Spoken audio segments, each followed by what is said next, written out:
Oh no, this live. All right, and we are live. I have no clue where the heck Alan B. Pro Janice Gate is at, but that's all right. We'll just keep on rocking and rolling. We have Mr. Holster himself out in the side chat. That is awesome.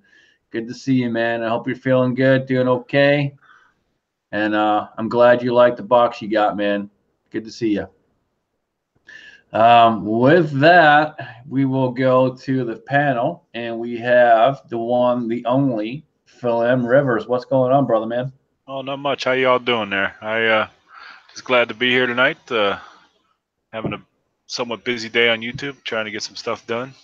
Didn't get as much done as I wanted to, but there's always tomorrow. There you go.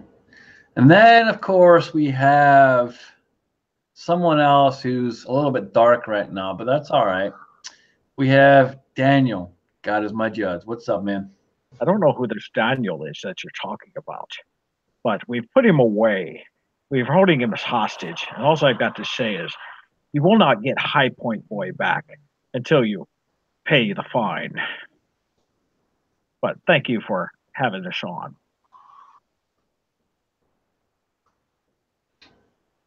Good to see you, man. Glad to have you on. And finally, Alan B. Pro. What's going on, brother? Maybe, maybe not. Crickets. All right, moving on. We'll get to him later, I guess. So it's been an extremely long day for me. I literally got home 20, 30 minutes ago, roughly. So bear with me. Mr. Holster's out there. So, Mr. Holster, this is for you to the sunny slopes of long ago. And heat you up, close you down all at the same time. Nowhere near as good as you, but it's all good. All right, moving on. So, the topic for this chat tonight is why YouTube. And so we're going to go through and we're going to ask the panel is why? Why did they jump on? Why did they make videos? And why did they interact? And why did they show up on these chats every week? We want to know. We want to figure it out. So here we are. So we will start by introducing the rest of the panel that just showed up. We have Ed USAF. What's going on, brother? How you doing? Doing good, man. Good to see you. Well, yeah. Well, let me see if I get the camera to work. We got some thunderstorms going on here right now, so I don't know how long I'm gonna be. You never know what's going on. How you guys doing? Doing good. All right. And we got Firearms 101 up in the side chat, the one and only that started the Crazy Glocksman. Crazy Glock. Yeah, I saw that. I was like, was there somebody else out there now that? But apparently someone has a channel called the Crazy Glocksman. I'm not sure who that is yet, but we'll find out, I guess, whenever they make a video. Uh-huh. Wow. But thanks to him, there's a lot of promos going on for this guy. This guy's got a lot going on. Apparently, he's got some subs too. Cool. And we got Gil Hard Target out there. What's going on, Hard Target? Good to see you, buddy.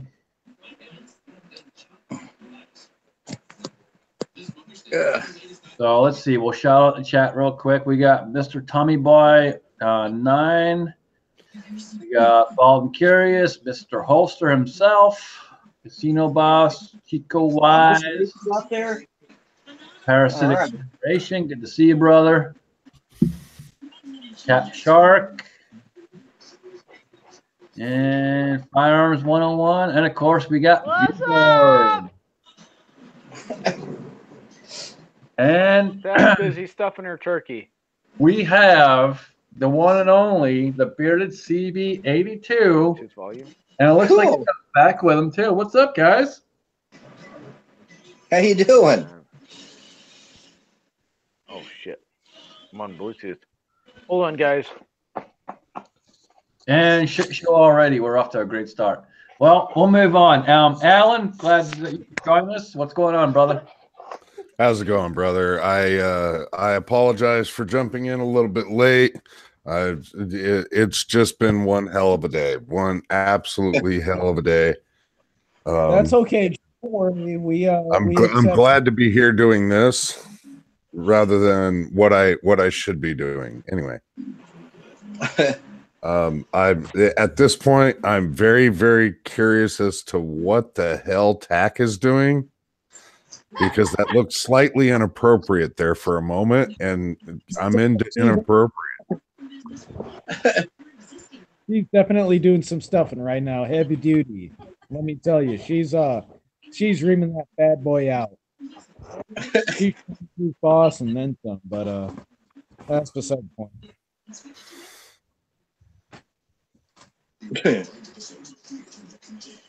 Turkey kept going flat. So I decided to stop foaming it, and That sounds like a personal issue. Well, while we're at it, Mr. Holster's out there. Mr. Holster, Machine Gun Cali, we're going to pop the top on this one. Phil M. Ritter is in the house. He's back from his vacation. Yep. I am back. Come back, Phil. On.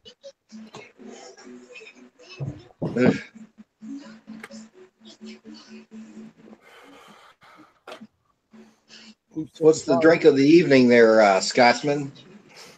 I am drinking Great Lakes Commodore IPA, Oh, that's a pretty good one there. which is an Ohio brewing company. They're pretty damn good. They do a good job. Yeah, Great Lakes. Yeah, they got some awesome beers.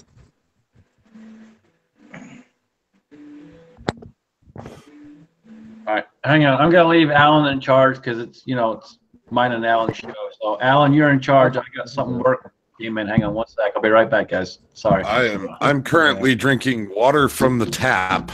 I'm feeling rather risky. I decided I'd go ahead and take the chance of drinking water straight from the tap. Just as long as you are you in Flint, Michigan? That wouldn't be good. I can't. They never got the water situated out there. That's just absolutely horrible. According to some officials, they said it was perfectly safe, but They don't drink it. yeah, no kidding. And what's in the glass, Ed? Bell's Two-Hearted Ale. The go-to. Yes. Even the Scotsman is a like. He likes it now. Oh, I like that Two-Hearted Ale. I wish I could be partaking this evening, but I do actually go into work at 2 a.m. So. Oh my God. Where do you start for? Pepsi? All right, sorry about that, guys. I'm back. And yes, Two-Hearted Ale is actually pretty damn good. I was actually very impressed with that. I'm not impressed with the price, but it was pretty good. Yeah, I know. That's kind of expensive. I have bought many a beer that is way better for way cheaper, so that was not impressive. But the beer itself is actually pretty good. The price, not so much. Yeah. All right, so the topic for tonight is why YouTube? Why did we jump on? Why did we subscribe to the people we subscribe to? And why did we start making videos? That's the topic for tonight. So I'm going to start with the Bearded CB82. And since he has AOK foraging with him, we're going to throw it up to both of them. So, Bearded, you're up, brother. All right. So why I started doing YouTube was kind of a fluke. Was kind of a impromptu, so to speak, as I try to find a charging station here. As I'm over here in the garage of TAC and Brenda. Panning kind of started the thing for me. out of nowhere on my own, zero help from anybody else, and just getting outdoors, kind of doing the thing, gold painting in the church here in Iowa. Just kind of a shot in the dark, and then, well, now here I am, and hanging out with this crazy Yahoo right here. Next up in line, Jack, why the fuck did you start YouTube? Well, first off, I want to tell you guys that Brandon just gave me a compliment. All right, we can't hear you. Woman. You're breaking up bad. What is going on? So I started YouTube because I went to a bug out camp, and I was the only woman there. All the guys were just showing off their guns because they couldn't show off anything else. Pretty much. So I showed them how to forage, and then they were like, "Oh, you can start foraging." So I did. Cool. As I'm stuffing my turkey. Good. With a very small steak. Poor at it. This is like number 4.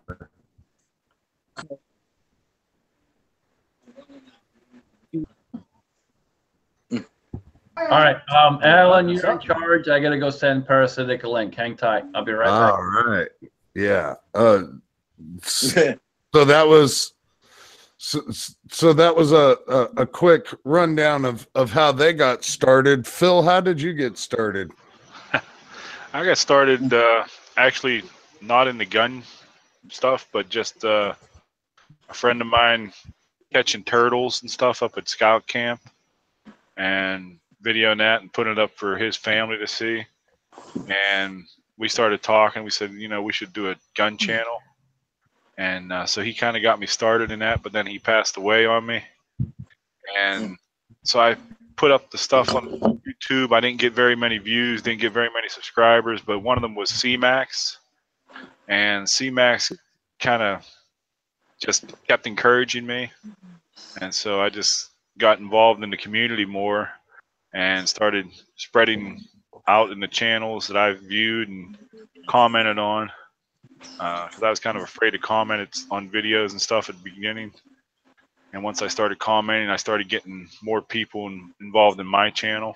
So that's how I kind of got started, and it's a great community. C-Max on that stuff, yeah, especially back then. He and pretty good guy. Yeah, because we all are together. Yeah, I actually started, I guess, almost 4 years ago now. But like I said, I wasn't serious about it until just a year ago or so. But that's how I got started, and the reason I keep doing it is because I like it and I like the community. I like doing videos, VRs, and these chats. So let me ask you, why did you start to get serious about it? What made you start getting serious? Because the other people, the welcoming people that I got involved with, other than just C-Max, the other guys that were out there, watching their videos, commenting on their stuff, and them commenting on my stuff. So I said, well, we try and get some more videos out there, and I started doing VRs, and people started paying more attention. So I was like, that's pretty cool. So I started doing it more often. Awesome. Good deal, man. Yeah. That's it, man. I mean, it's the community. That's the biggest thing for everybody on here, I'm going to say. And yeah, if I'm taking the words out of your mouth or putting words in your mouth, just tell me. But I'm pretty sure everyone here is all about the community and what the community does and who we are.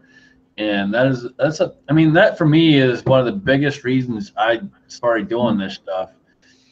I'll get into that a little bit later. We got panel members that have to talk first, so. But we'll jump to Ed. Ed, why did you start YouTube?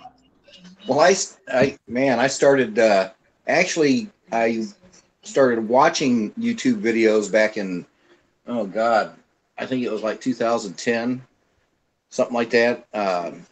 People like Pete, you know, the Armory Channel, and of course Hickok 45, because I used to watch those kind of, you know, channels, because when I was wanting to buy a weapon, I wanted to know what they thought of it, you know, that kind of stuff.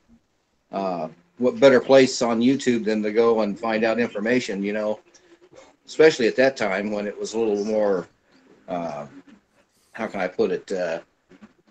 It didn't have anything to do with freedom of speech or, you know, the Second Amendment, or, you know, where you could actually get some honest information without being thrown off, you know, per se, by YouTube. Then I started my channel, like, I think it was in 2013 or whatever. And I started out with the intention of going for the younger, you know, less experienced type shooters, just to give them information. Of course, that didn't pan out too good because there was so many of us out there doing it, and a lot of them doing it a lot better than me. I just kind of, you know, went my own separate direction and wound up, you know, I guess with eBalmy and through references and stuff. And, you know, some of my early subscribers was like Matt from Rise Arms, who has passed, you know, guys like that, Brian McCown, which I never hear from anymore. And here I am, you know, just having a good time. And I haven't done a lot of videos. I admit that. After I found out, you know, I had the C word, went through the surgery and all that, I've kind of went, you know, I'm not making as many videos as I have in the past. But hopefully this week, since I'm on vacation, I might, this is like a staycation, I might go to the indoor range and do a little shooting with the old Smith 4006, and just try it out and see, you know, what the hell. So that's my story. I'm sticking to it.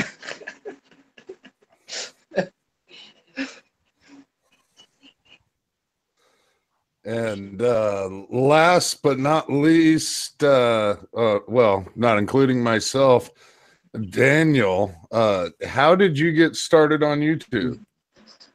I was stuck in bed.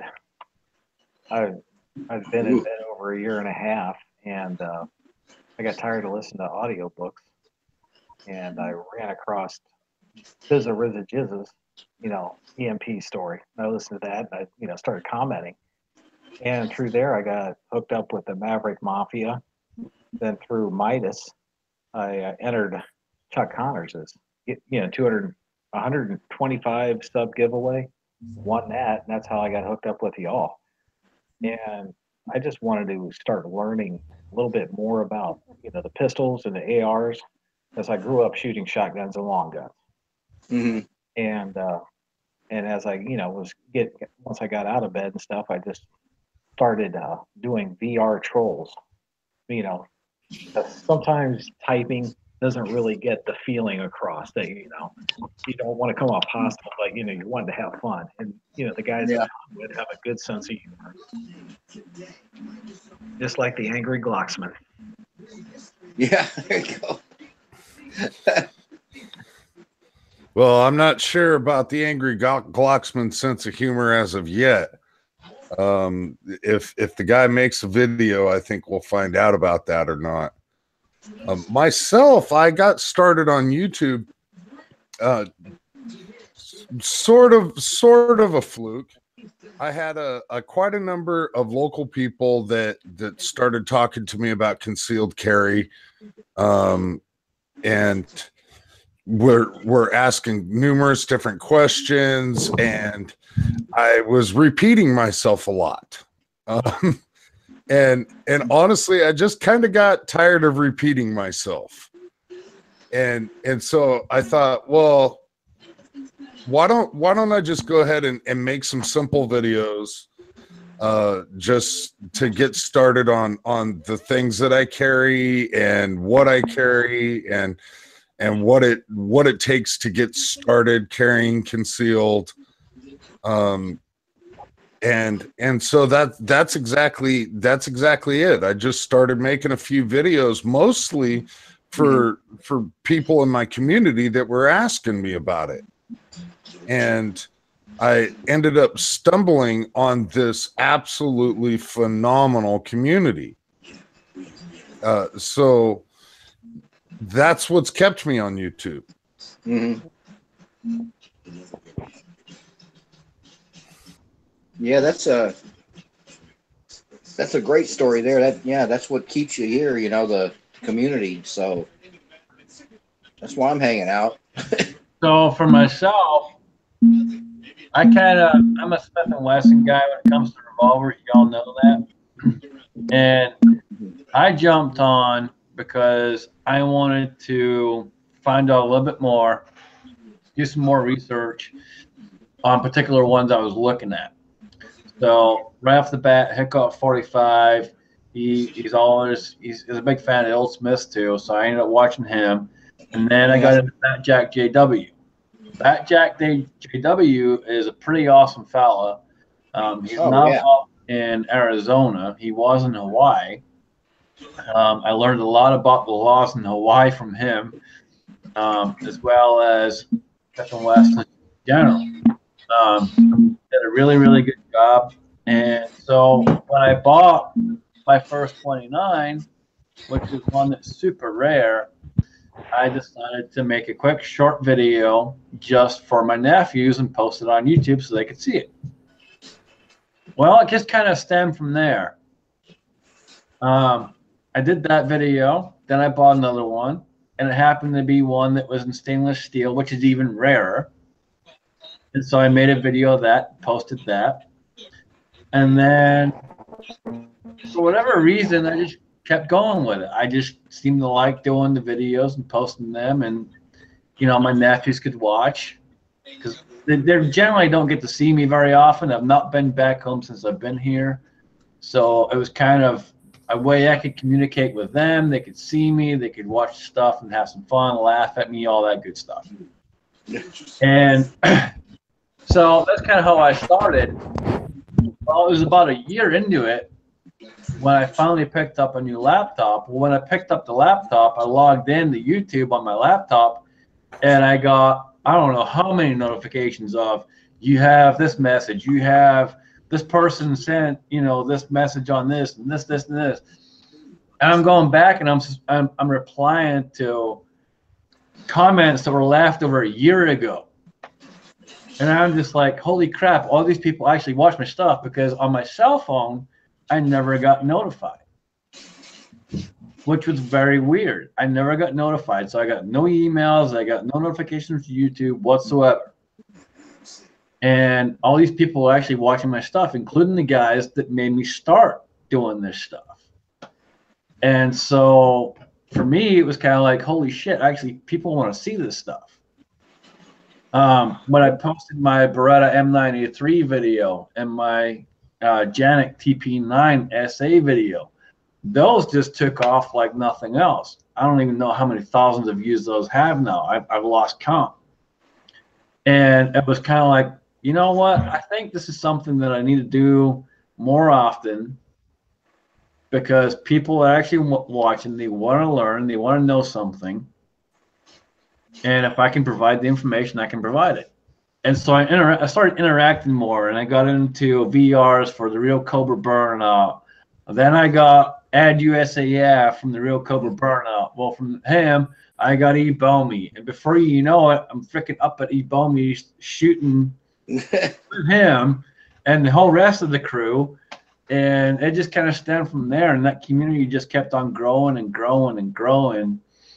And being involved in Justin's Final Mission, being involved in helping out C-Max and Mr. Holster, all of that stuff, it's just been huge.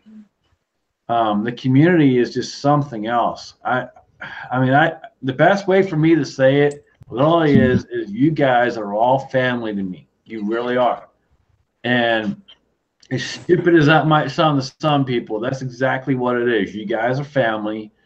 I count every single one of you guys as brothers, and it might seem weird to some people, but I don't care.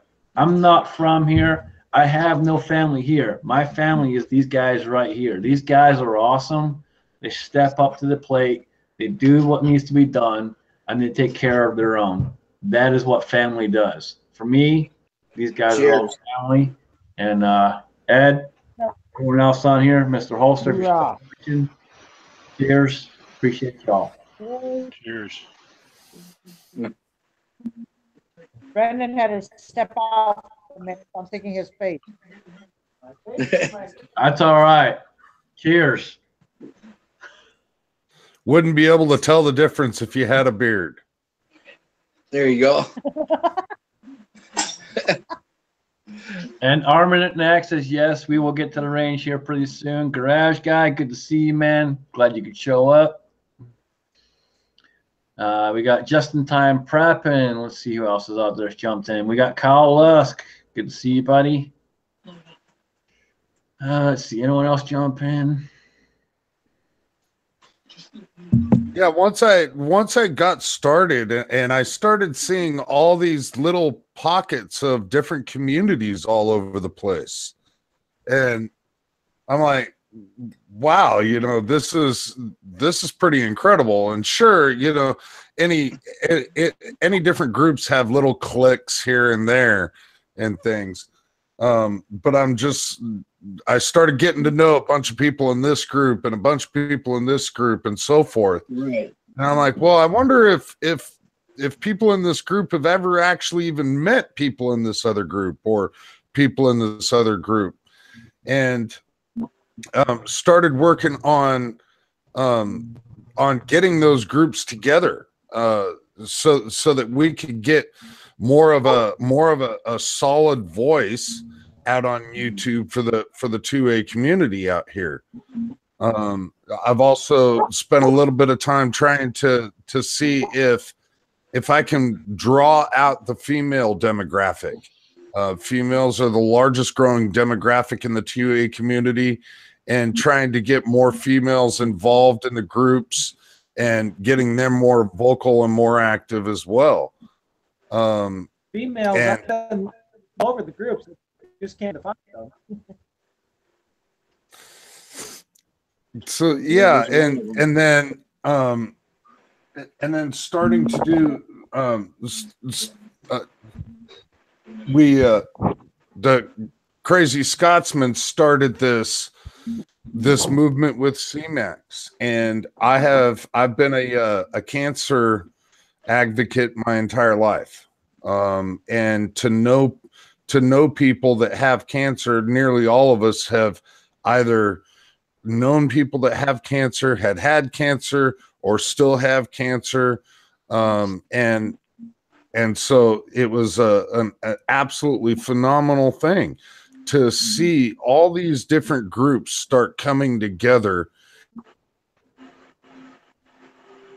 And apparently we lost Alan B. Pro, so we'll just keep on going.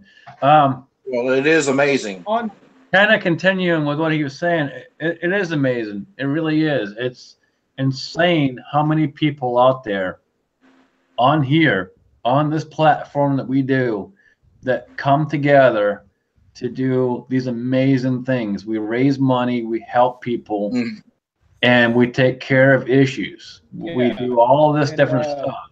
And it's you know, one thing that really gets to me is all these people that reach out and say thank you, and all this other stuff.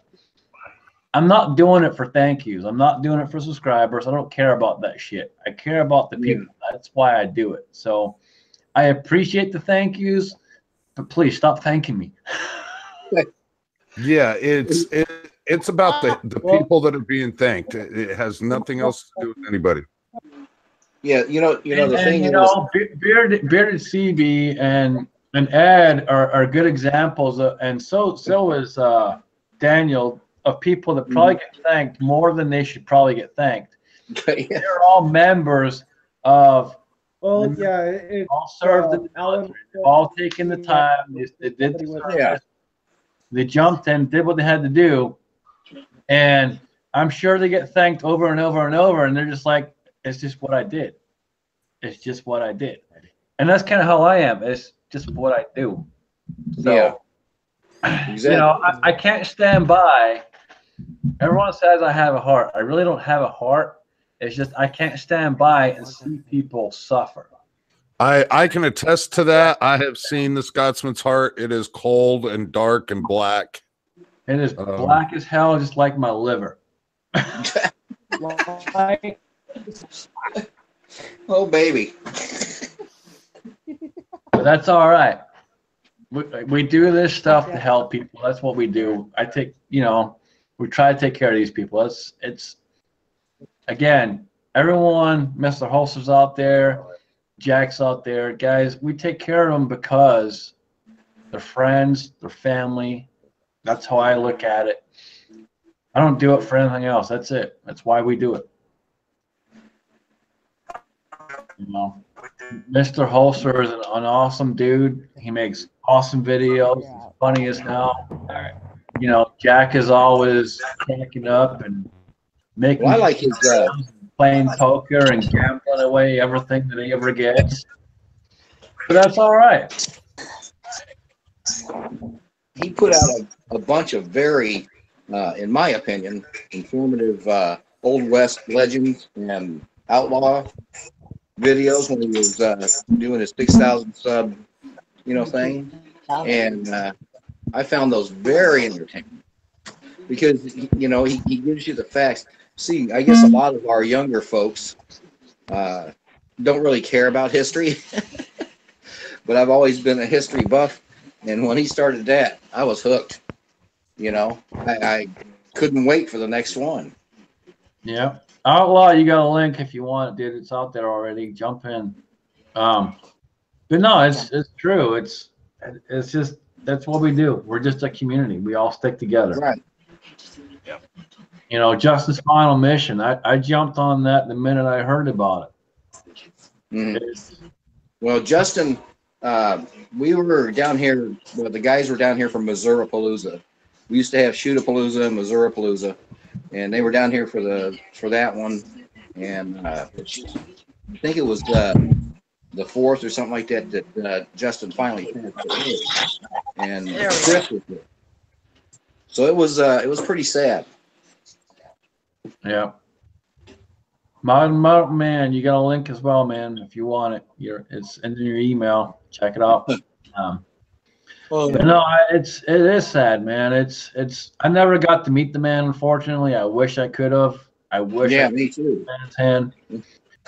But when I heard about it and heard what was going on, and then talking to Eric and all the rest of the crew, that's kind of how I got involved in that, and it kind of took off from there.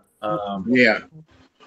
I'm fortunate to have a lot of connections. I'm fortunate to be able to reach out to people and say, hey, you know what? This is what's going on. This is what we're doing. Can you help out? Can you send this? Can you do this, that, and the other? Yeah. And a lot of times what I do is, and this is the funny thing. So if I don't know someone at the company I'm looking for, I'm on this website, which is LinkedIn. And LinkedIn is a website where you literally can connect with all these different people that are in the same industry and so on and so forth. I jump on there and I look for that company, and then I go and find the people that are the head of that company, and then I send them a message and say, hey, this is what's going on. This is what we're doing. This is what I'm a part of. This is what I've done for the last 10 years, and so on, and so on, and so on. And then I send them a whole bunch of links to all the channels that will jump in and help out if they donate something. Right. And with just that stuff, I've gotten so much stuff sent and donated for that reason. Just to real quick, Scotsman, I said Chris, I was with, during when Justin passed away. That's Alone with Company. That's his YouTube channel. So just wanted to mention that in case somebody out there is like, well, who's Chris? There's a lot of Chris's out there.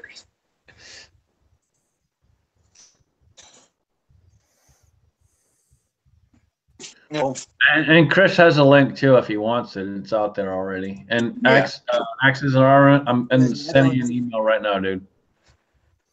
I'm delayed. But it's like came around my YouTube career career, like first giveaway, which was almost 3 years ago. A buddy of mine whose sister just passed away last night due to cancer. Well, in a sense, like, well, my mom, she was a cancer survivor. Brenda, Tack's wife, her mom, breast cancer took her. You know, it's just those types of things that, you know, it's a fucking shit end of the stick when you think about it. Mm-hmm. It really is. I'm going to give a quick shout out. Shotgun Mikey81 posted a video earlier today from Mr. Holster. So I want to give him a shout out. Awesome dude. And he's got twice as many subs as I got. And he posted a video to help out the cause. And it was actually a pretty damn good video. So if you don't know Shotgun Mikey81, please check him out. Go sub him. Yeah, I'll check them out. And doing what he can to help out. So much appreciated for sure.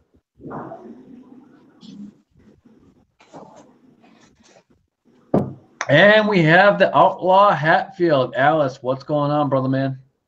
Well, I'm still at work, and I just wanted to jump on a minute, say hi to everybody, and to tell Alan, fuck you. Oh, there you go, Alan. Fuck you too. Why? Because it's just so natural to tell you to fuck you. Well, I'll tell you why, guys. Myself and Alice talked to the one and only Alan B. Pro after a live stream, and this apparent supposed thing that did not happen. Oh, it happened. He told us about, and I guarantee you, it absolutely fucking happened. And I did not sleep for a week. I did not sleep for a week. I literally was up all night long for a straight week. You do not want to know the story. You will not know the story. I will never speak a word. And neither will I. I was literally, I couldn't drink enough to get it out of my memory. Put it that way. Hey, guys, if you're still going when I get home, I will jump back on. But I'm going to jump off for now. Thanks for everything everybody does out there. God bless everybody. I'll talk to you later. Yep, just don't get started like a chainsaw there, Outlaw. No, that's your job getting started. We know all about that, don't we, Scotsman? Pull it like a chainsaw, you said. And we have Robin Jones is out there. And Robin Jones, you know what? Next time you type a comment, you're going to see something. You've earned it. You've been there for a while. You've been a good supporter, so you've earned it.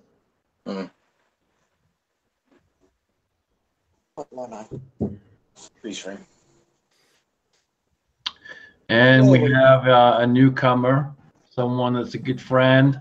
I haven't met him yet, but Armament Nexus, how you doing, buddy? Sounds like a good name. And you're roboting a little. I hope I'm not. Yeah, we're not far away. Like I said, I've worked up there where you live several times, paving the streets and whatnot. But we definitely, now that the weather's changed, what are you doing Memorial Day weekend? We got some Binary X. We're gonna blow some stuff up. I'm not 100% sure yet, but text me. You got my number, and we'll figure it out. Jesus, what did I just do? I'll have to check. I can't remember if I got yours, or I think I did. Oh. I think I got yours. Yeah, you got my number. Just text me, man. We'll figure it out. Yeah, I got yours. That's right. Yes. Who's had more to drink? I'm working on it. Come on. I'm trying to catch up. Ooh, boy. Look at us. Look at Brandon, actually. Hey, how many of those were frozen? Then how many of those frozen ones were yours? You have it in your hand, my frozen one. No, this is a fresh. Oh, here it is. Ooh, a domestic. And then there were So yeah, what got me started on doing live streams was actually Rich 1911. The very first live stream I was ever on was his live stream. And I believe that that's something that the Scotsman and I actually have in common.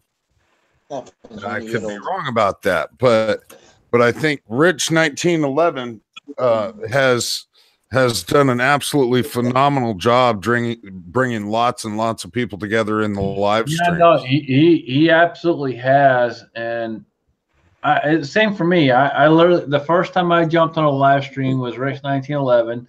I'm out there in the side chat, just talking away, saying, "Hey, how's it going?" You know, blah blah blah, and boom! Before you know it, I got a link. And I remember that. I jump in, and it's just kind of like I've done the live streams before with the CMAX stuff, and it was always nerve wracking going live.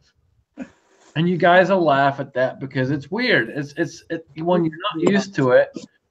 It's odd. It's very odd and weird, and you know, it's something else. For me, when I grew up and when I was learning stuff and jumping into the world of speaking and that, it wasn't the same thing. So for me, I'm not one that steps up and stands in front of a crowd and says blah blah blah blah blah.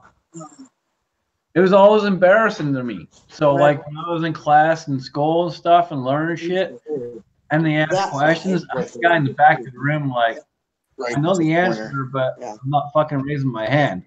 You know, that was me. I'm not gonna lie, that was me. I was in the back of the classroom. I'm the smart fucking kid. I'm sitting there going, yeah, I know the answer, but yeah, I don't want to say a fucking word.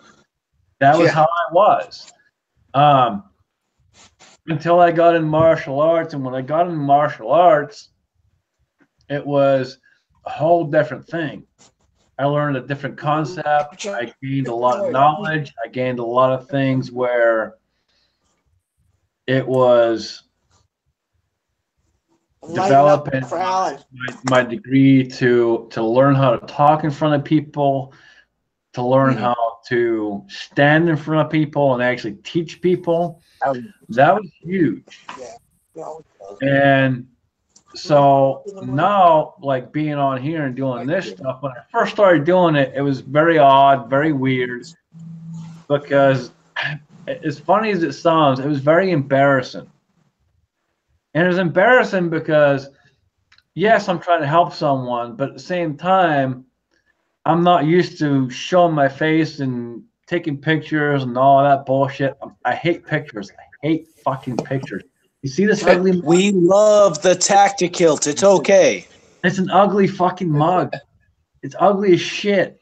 I hate pictures. That's fine. That's fine. We'll get past that. We'll just close our eyes and think of Christmas. No, there's a whole bunch of videos out there of crazy fucking Glocks. The crazy Glocksman. Which is wow. Yeah. And it's insane. But literally jumping in and doing the live streams with Coda Boy, who I can't thank him enough, guys. When it came to the CMAX stuff, he puts all the credit on me, but Coda Boy really jumped in, helped out, and did so much to help me out. I can't thank him enough. I really can't. Yeah. And for me to end up being the winner, thanks to Alan B Pro, which I can't thank him enough for the CMAX raffle itself, which I'm still fucking blown away every time I take that thing out the safe. It's huge, absolutely fucking huge. And you guys laugh, but I kid you not. He loves feeling it in his hands because it's so huge. Every time I pick that thing up, I'm just like, holy shit, someone actually fucking gave this to me. They could have taken it. They could have taken it. Alan could have fucking had it. But Alan said no and fucking sent it to me, which I, like, seriously, one day I'm going to shake that man's hand. Nothing else, by the way, just so you know. and drink a beer with him, man. Well, that was let down for Alan. Wow. I kid you not. It's gonna be I'll make sure Tack brings plenty of Asian Thunder for you. It's gonna be awesome. And Tack and Bearded CB, I got some stuff headed your way here pretty soon. I'm actually going to make you some Scottish food and send it your way. So you can have a package here pretty soon. Is it a lamb stomach stuffed with oats and barley? I'm not going to tell you what it is. Oh, baby.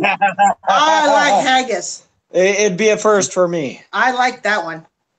Well, I got something special saved to the side for a Scotsman anyway. So, because C-Max helped me out, like I said before, quite a lot when I first got started up in YouTube.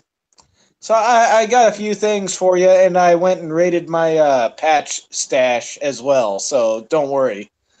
Probably next month it'll be headed to you, if not later on this month, some point in time. And maybe a thing or two from Brownells, just for you.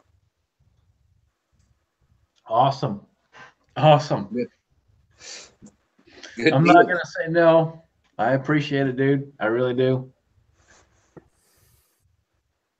I really, really do. It's amazing what this community does, and everybody here and everyone else in the side chat. I mean, it's just awesome. It really is. Can I say something? You know, it's neat because I started my channel about 9 months ago. You know, small, just, you know, and like you were saying, who wants to look at this ugly mug? But, you know, I just did it on a whim, like, let's try this. And I've been invited to chats like this. I don't know how many times I jump in. We got a bunch of videos we got to edit and get out, but this community is amazing. It really is. How we converse, we talk, we're all on the same page. I mean, and we're all kind of trying to do the same thing, and hanging out like this with everybody is, I mean, and the problem, I mean, Scotsman, you don't live far away, but a lot of everybody else, man, we have to drive for hours to go meet people. So Here we can hang out. You started 9 months ago. Why did you start? Well, it's kind of funny. I got sick of watching TV because it's just fucking garbage. There's nothing on anymore that, I mean, the commercials are garbage. Can't find anything I want to watch. It's like, so I started going to YouTube because I get to pick and choose what I want. And of course, one of the first channels I found was Military Arms Channel. Oh yeah, okay, guns. And then I go, oh, more gun channels and more gun channels and more gun channels. And I start finding all the smaller channels. And I said to myself, why shouldn't I start my own channel then and do things I'm into? Guns and music. I'm a musician. I play music. I got one music video. We're working on it. But I said to myself, why shouldn't I start my own channel then? Wow, there was some echo there. Sorry, that was us. That's about it. I just lit one too, so, you know, I just poured another drink too, so. We're all having fun tonight, ain't we? Yeah. We just went and got a cake.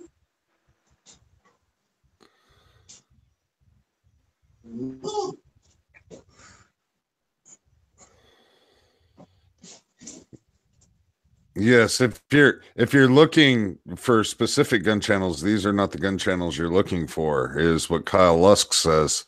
But yeah, running into some of the smaller channels. I myself have been on YouTube less than a year, and the amount of people that I've met is just absolutely awesome. The people that I've met have been absolutely killer people that I would end up that I call family now.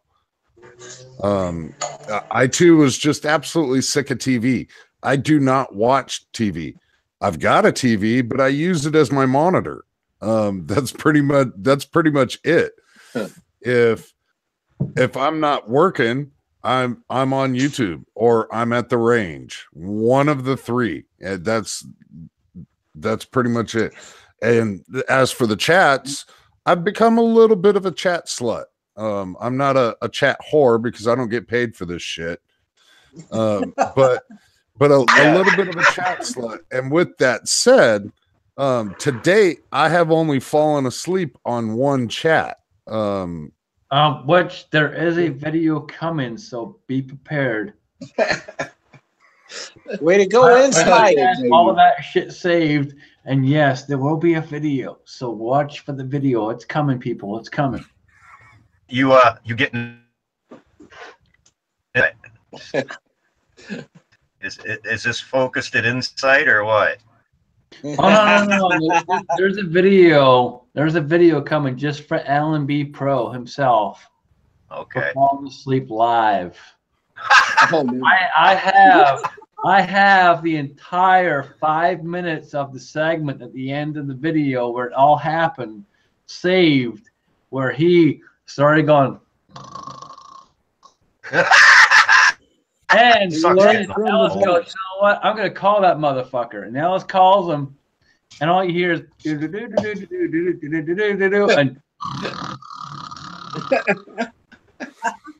Oh my God. I actually receive a phone call live trying to see if it would wake me up, and all it did was make me snore louder. And that's the truth. And I have it all saved. And yes, there will be a video coming here soon. Karma's a Not bitch. quite sure what I'm going to title it yet. So if you're watching and you guys want to throw a title in the side chat, and I will pick a winner of the title for that video. Jen sleeping live. That winner will get a prize in the mail too, just so you know. Although, I have to say, I'm not the only one that's ever fallen asleep on chats. No, you're not the only one. Or but I've only done it once. I'm the only one that has a shirt because I did it and did it the right way where my camera was still on and I was like this. Close. From what I've seen, close. I'm the only one that has a shirt that says Chat Napper. And that's a thanks to Mrs. Scabugly. Mrs. Scabugly, cheers. And she is out there. Thank you for the heads up the other day, by the way. Greatly appreciated. It was an awesome time hanging out on the blog radio. Yeah, absolutely, man. I got a text from New York half-ass prepper, which I never really get texts from him other than when he wants something. Which unfortunately is a lot of people that I know. But usually that's when I get a text from someone is, hey, I'm looking for this. Can you help me out? But he actually sent me a text and said, hey, you know what? Bearded CB1, can you call in? I'm like, fuck yeah, you can call in. Let me text him.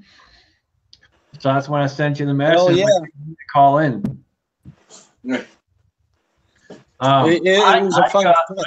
I got sent a message from Joey before where I had one. Joey Kuz, his Ebomi's personal play doll. But I was, when he sent me that message, dude, I was up for the fucking night, dude. Oh, and I mean, I was absolutely fucking up for the night.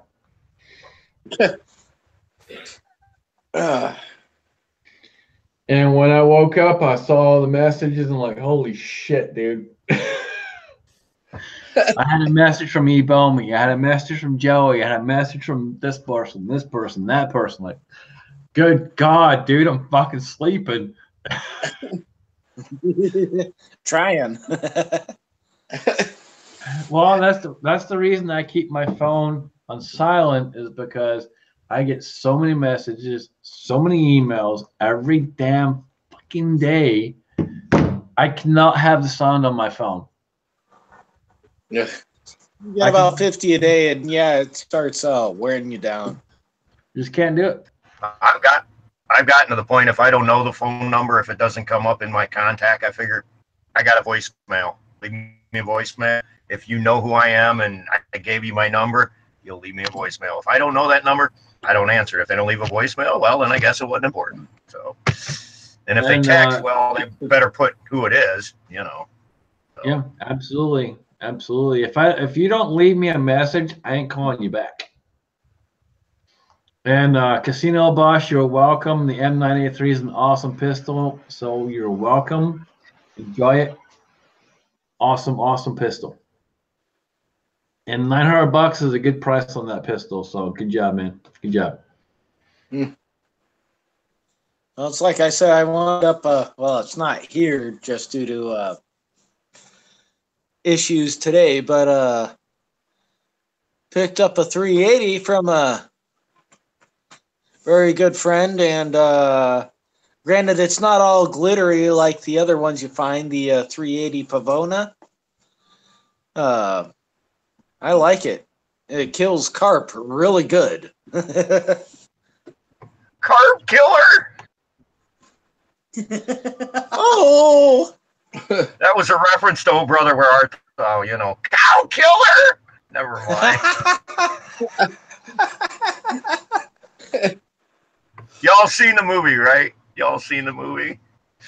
No. Let's Oh, make brother, it a where Ghost art Rider. thou? So I'm gonna give a quick shout out. We have the Reloading Room in the side chat. If you guys are not subbed to the Reloading Room, please go check him out. Good guy. There's a lot of stuff going on there. There's the Reloading actual website. There's a lot of chats going on there. There's a lot of information on there. So if you guys are not sub, please go check him out and sub to him and check out the website. A lot of stuff going on. If you guys are in the Reloading, looking to get into Reloading, please check it out. Ooh, I see my brother Fu Master Chews in there now. We have Master, you've been away for holy shit. We have the one and only Fu Master Chew, brother. Good to see you. And we have the one and only Battle Bean. Battle Bean is in the house. Hey. If you don't know Battle Bean, go sub Battle Bean, aka Mario Mosen. He is the one and only absolute motherfucking best Mexican I ever met. Yeah, tacos tomorrow, Mario, just for your information. Oh, Mario's on the air? Oh, hell yeah. Oh, hell yeah. Me and that guy had fun the other night. And Holy it's shit. funny. I still owe Mario a fucking package. It's still sitting on my damn counter. I still gotta send him a fucking mail call. I swear to God, dude. That's when you go, hola, Mario, no se preocupe, capitán, que la pulsera sí es robada. I'm like a fucking shipping facility. If I turn the camera this way, the other way, right over there, there's so much shit just sitting there on the floor to get shipped out to people. I kid you not. It's all good. Don't worry, I'm gonna share. Like Spirit CB, dude, I got your stuff sitting right there. Scab Ugly, I got your stuff sitting right there. Inside Freedom, Awesome. I have so many fucking packages ready to go that I have not had the time to go fucking down yet. Dude, I've been there, and it's like it's nuts. It's haywire, and you're like, oh, fuck me to tears. Fuck, I gotta get this shit done. Shit, and then you're like, V-Borg, I gotta go to work, and you go to work, and then you come back, and you're like, motherfuck me. And V-Borg is probably my greatest supporter. And V-Borg's an awesome guy. Is an awesome fucking dude. Probably my greatest fucking supporter of all. I love the guy to death. Yeah. I told him I had stuff to send him. It's been a fucking month. I still haven't got the fucking package out yet.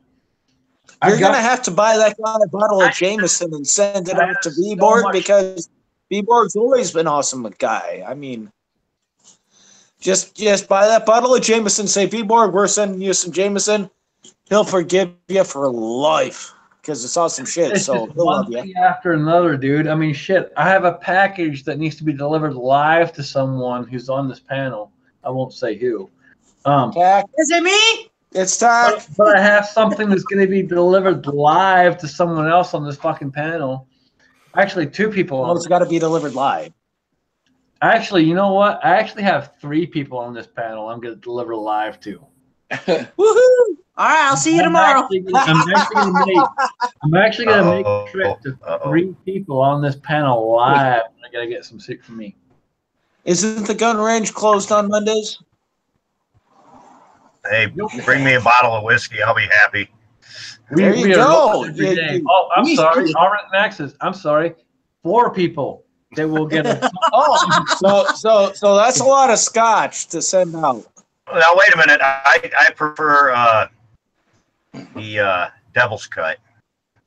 Oh, so he's a Jim Beam guy, so that makes it easier. Yeah, Jim Beam. Excuse me, Jim Beam Devil's Cut. Man, if you've never tasted, and I'm serious. I mean, normally I just mix my shit with whatever cheap whiskey, but that whiskey is a tasting whiskey. You pour it over ice, let that ice melt a little bit, and then you sip it, and it tastes so good. That flavor from the charred barrels, man. That's yeah. I'm a whiskey connoisseur, like a beer connoisseur and a woman connoisseur, and whatever else connoisseur. He likes to pour a little bit of ice on the moment, taste them a little bit at a time. In the name of it, it's not real whiskey. That's right. Well, it depends. You know, if he puts his ice cubes on his knees and likes to taste them a little at a time, that's all up to him. Hold on. If you drink whiskey that hasn't eaten it, fuck you. Get off my chat. Don't fucking show up. Don't fucking email me. Don't text me. Don't fucking call me. Don't send me a message. That narrows down to all the whiskeys out there. Yeah, I like a good single malt scotch myself. Oh, Jesus. And with that being said, we're going to move on. We have Red October out there. Red October, I am not fucking wasted. It's good to see you, brother. Not yet. Not yet, yeah. I still have a few more beers to go, so hang in there, man. Better start drinking up. Everybody else. I got fucking beer going left, front, and center, dude. What are we all drinking tonight? I see Bud Light. I didn't see what you're drinking, Scotsman. It's out of a bottle and it looks like beer. It's probably good beer. It is Great Lake Commodore Perry IPA. There you go. I got a Weyerbacher. Us in this area. Oh, there you go. There you go. That is one hell of a good beer right there. Phil, have you been stuck on them blethering idiots as of late, or? Yeah, I like to mix it up with. I start with the Weyerbacher Merry Monks, and then go to the Blithering Idiot. But if you drink more than one of the Blithering Idiots, you will be a Blithering Idiot. If you guys have never tried the Weyerbacher stuff, please go find it. It is some of the best fucking beer I've ever had in my life. They make some of the best stuff. They have just a regular ale. They have a barley wine. Their barley wine is pretty freaking awesome. Yeah, that's the Blithering Idiot.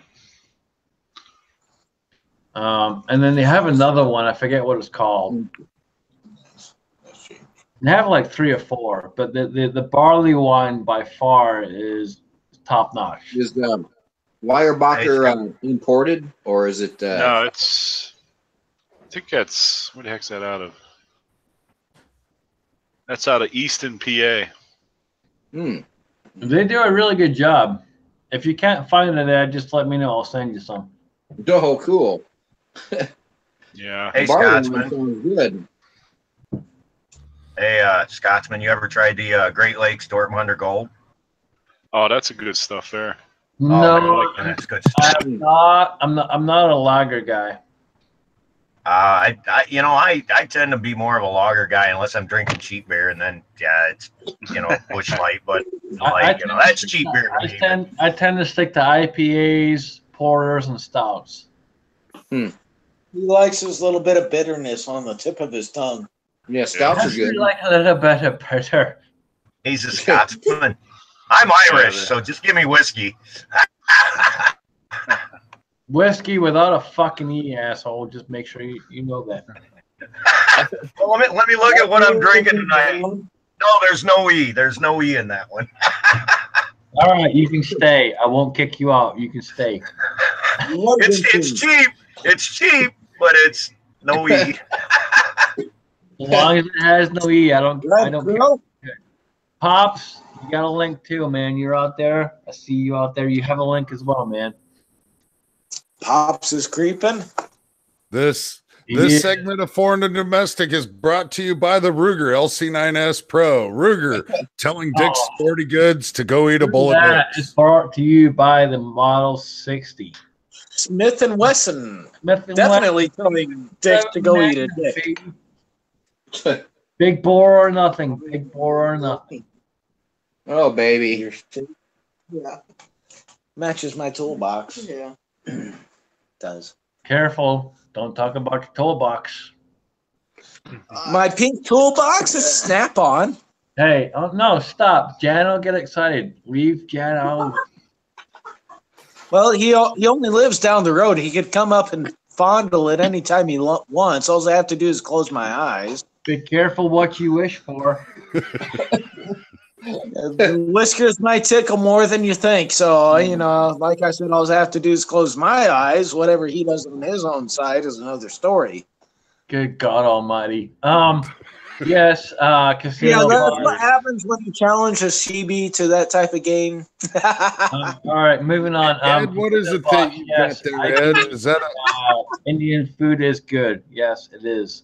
Absolutely. Uncomfortable what moment is in Scott's got life. there in the end Name there, Ed? It's Guys, I'm gonna have Pig. to go here because I'm The about Sig. to go turkey hunting in the morning. 320, 45 compact. So's Tack. Tack's going turkey hunting in the morning too. Yes. Gotta love a Sig. Gotta love a Sig. I haven't shot the compact in 45, but it's pretty nice. Oh, I can't wait to carry this. Did anybody see the video on the what is that, the SIG 365 or 356? It was What was that? Big 686. Johnson. 365, I think, or Yeah, the new subcompact. mm-hmm. It was Big Johnson. I forget who he was on with. He was actually on somebody else. Oh, Harry's Holsters. I saw that today. It was a fail, complete failure. Broke the firing pin. Wow. Ooh, that sucks. What? Yeah, had Firing pin failure. Fire pin? That was Harrison's gun that broke. Because I know he had one, and he was shooting the crap out of it and testing it, and I know the thing's tiny, but Harrison's not a really big guy, so. Yeah, and I don't think they did an actual torture test on that particular pistol, but I know they've put like 1,000 rounds through it. So, well, here's another question. What do you all consider an That actual is my torture toolbox. test? What everybody on here, what do you consider an actual torture test? We'll start with Alan. Alan, what do you consider a torture test? well, I actually like the idea that Mac on the Military Arms channel was doing with the gauntlets. I mean, you taking a brand. Uh-oh.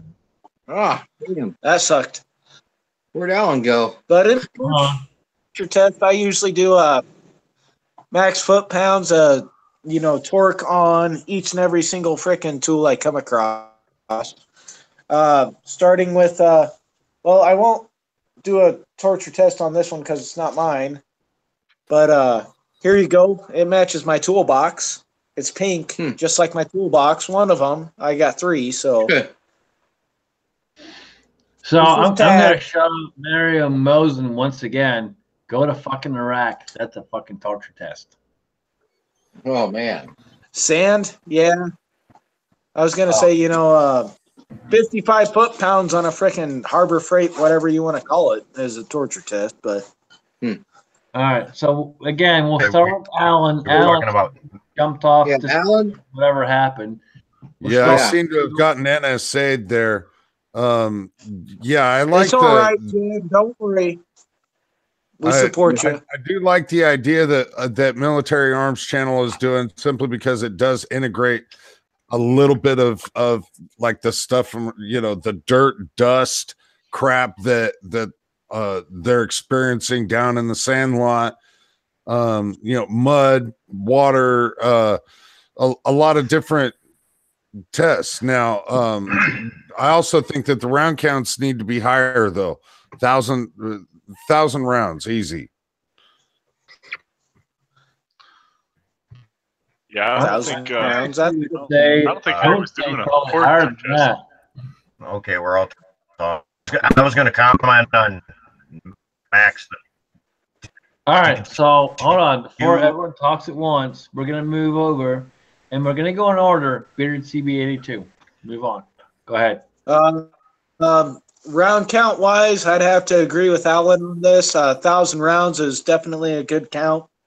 I've had about 3,500 rounds through my Smith & Wesson SD40 VE, at probably about 3,500 rounds, and that thing's okay. Accuracy wise, I'd say on the 40 has been, well, it does what it's made to do, which is at 40 or 15 yards, it'll stop a guy. So, and it's still rolling 3,500 rounds later. Tack on your 380 there, what do you say? I haven't shot it long enough to know. All right. So first off, I'm gonna interject and say, you know what, CB, take that fucking SDVE 40 and shove it up your rear end, because it's a piece of shit. Hey, 3,500 rounds. It was a price cut. Well, at where it came down to February. Dude, it's a piece of shit. Shut the fuck up. Move on. Oh, baby. All right, moving on. Armament Nexus. Yes, sir. Well, what I was going to say, a couple things. The one thing that the whole Mac Gauntlet test, I watched a lot of them, and yeah, the round counts, but he runs them till they, you know, he says, this is how many rounds I'm going to run through it, and blah, blah, blah. And I'm going to tell you this, the one gun that impressed me, I've never owned one, don't plan on one, but it's still better than a sharp stick. He ran the High Point 9mm compact, and that thing ran through it all better than a bunch of high dollar guns. And I was like, oh, I'm not going to buy one, but a reliable standpoint, look at it. I mean, he torches them the same, and it's like, and it just kept going. So, hey, you know, there's a testament to a cheap freaking pistol. So, okay, the other thing I was going to say is cheap pistol. I got a PT 111 G2 9mm. Got it for $199. 850. I'm waving to 850 rounds through it. I've had one malfunction, and it was a magazine issue. And I haven't cleaned it in probably 300 rounds, and it's still going. I'm putting it through the torture test. You know what I mean? It's like, cheap gun. Let's see how it does. So, but then again, I see a bunch of the other ones that are screwing up. So I guess I got lucky. I don't know. That's all I had. If you ever see a ROC veteran torturing the High Point, I'd say it went through quite a bit before it finally failed. Impressive. All I can say.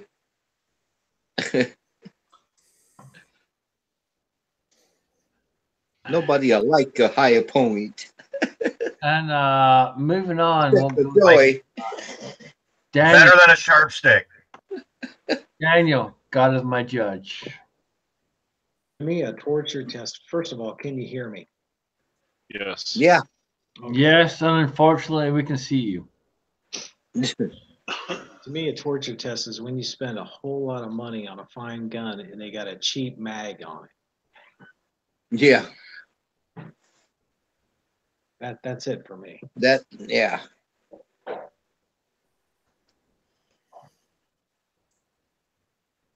That's it. Nothing else. That's about it. I mean, when you put out good money on equipment and they go cheap on the attachments that go with it. I want to interject something here. It's just, look, we all know you got to spend a little money to get quality, but sometimes you can get some decent quality for a low price. But the thing that just, you know, if you shoot a lot, I've shot all my life. I don't know all your experiences, but I take it that you guys shoot and you know what you're doing. There's the 1 or 2 or 10 people that think they're going to go out and buy the high dollar stuff and the highest dollar because they got the bucks, and they can't shoot worth a shit. No matter how high a dollar stuff you give them, you can still outshoot them with a cheap Tasco scope and an old you know what I mean? It's like, well, to your point, here's the thing. When it comes to it, it's all about how often do you shoot? What do you shoot? Do you reload? Do you load for that gun? And what do you actually do? Because a lot of times what it is with most people is they shoot once or twice a month. That's it. And they don't practice enough. They don't understand what their firearm does. They don't listen to what their firearm does. And they don't want to.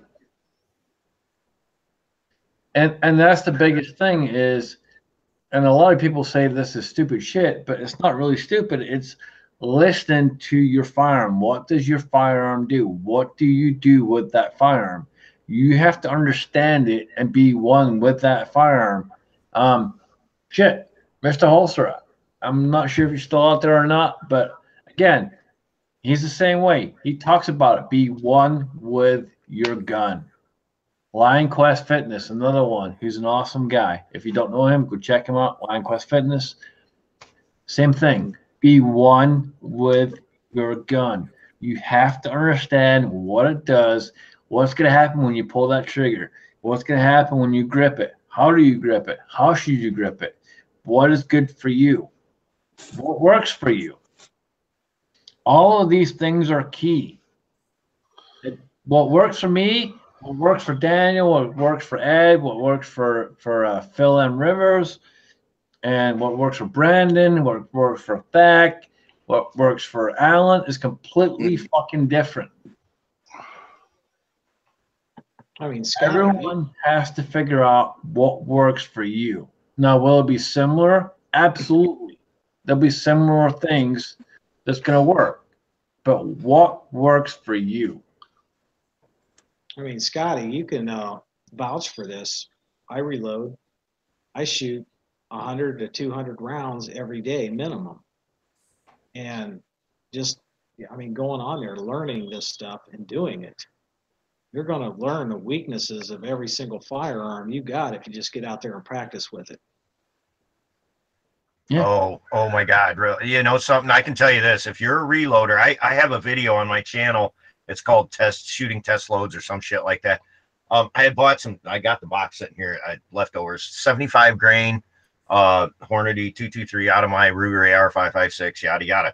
Now I had loaded some 69 grain bullets that shot awesome, got great load.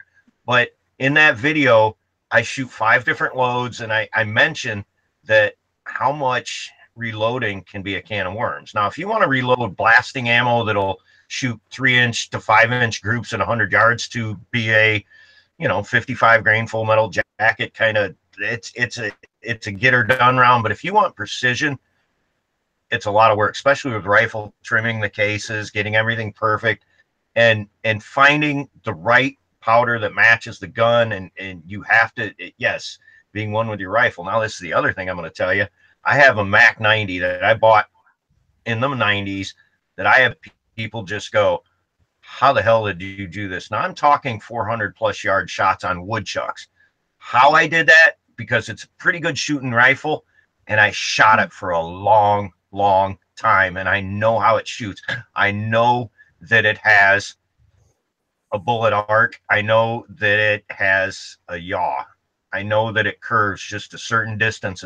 And I I've made and I've had my buddies witnesses. How the hell did you do that? I went, well, I know my gun. That's why, you know. And you, oh, it's an AK. It can't shoot that good. Well, yeah, it can if you know the gun. Be one with a gun. Learn the gun. Shoot the gun a lot. And once you, if it's a 10, got to do is know the loads, they act, and know how they shoot. And if you're a firearms, those were my arm. You're exactly right. I had tested, got them exactly the way I wanted them. And that's what I said. When it gets into reloading, man,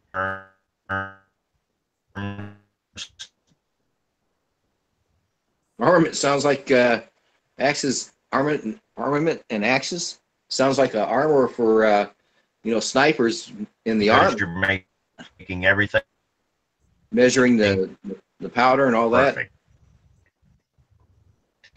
That. Damn. Well, I mean, if you're a reloader, you need to understand. Mm-hmm. And here's the biggest thing for me, reloading. When I started out, and I haven't been doing it that long. I've been doing it probably, I don't know, 7, 8 months, maybe 9, somewhere in there. I took 4 books, and I take average. Didn't. I just been doing it all. Average number. We freeze up. Mm-hmm. And I go from there. And then I look at how does it eject? How does it function? I do the plunk test. I check it in the the Lyman checker to make sure it's going to fit. And then I plunk test it. If it doesn't plunk test properly, which is the barrel itself, I go back and I resize it and make sure it's going to work. And I go back and forth, and I go back and forth with powders and how much powder and so on and so forth. It's a system. You have to understand if you're going to get into reloading, it's not just as simple as crank that handle, bum, boom, boom, boom, boom. You need to understand, you need to figure out, one, what powder you want, what do you use, what bullet do you use, what weight do you use, primers, and so on and so forth. Now, for me, I stick with CCI. CCI primers work the best. Brass-wise, it's just whatever I shoot. Save the brass. It's what I use. I've never had it yet so far. And it just varies. But again, you just need to look at everything you're doing and what you're using. The biggest thing is just take your time, research, understand, and if you don't, reach out and ask someone. There's plenty of people out here that are willing to answer that question if you don't know it. Well, I can tell you this, man. You guys talking, I'll talk. You talk. I don't care. Didn't work so well. What? Everybody's talking again. Fuck almighty. All right. All right, Axis, go ahead, dude. What I was going to say is, you were talking about CCI primers. You had good luck. Stick with them. Me, I used to compete back in the 90s. I was in my late 20s in the 90s and yada, yada. And I competed a lot. I still do it a little now, but I was shooting a para-ordnance, which you come to shoot with me, you'll get to shoot it. It's not a para-ordnance. It's a para-ordnance frame with all these really nice parts on top before para actually made guns. But anyway, that's what I competed with. And I had a light trigger, in 1911s, blah, blah, blah. And some primers are harder than others. CCIs are the hardest primers. Now, when it comes to your rifles, military, fuck it, CCI, good to go. Comes All right, light. Hold on. Real quick, Daniel, before you disappear, would you like to do an outro, brother? You taking off? Yeah, I got to get up in the morning because there's these birds out there that have been attacking kindergartner school buses, and I've got to go whacking. He's gotta go birds. Gentlemen, birds. Everybody on here, you heard it. Daniel's got to go whack it. Daniel's going to go whack a bird. Is that like whack-a-mole? Or is that like a chugga chicken? Firearms 101. If you are still out there and you are listening, Make a video. Daniel's gonna go whack it. Possibly a video later. Yeah. All right, moving on. Daniel, Just asking for Alan. brother, thank you. Appreciate you, man. Thanks for having me on. Good night. Take care, Daniel. All Yeah, right, you're going moving too, on. Scotsman. We've got about 30 minutes left of this shit show, and I thought it was rather good. it is what it is. There's plenty of people that have links. If you haven't fucking jumped in, fuck you. You have the link, so fuck you assholes for not jumping in. Pops, you keep making comments. You have a fucking link. There's plenty of people that do. And again, you keep making links, comments, and not jumping in. So fuck you. Yes, Like I gotta we get just going laid too. I got a But that 420. being said, we will keep on moving on. That's what we do. I'm just laughing my ass off at everything, Scotsman. So let's keep going.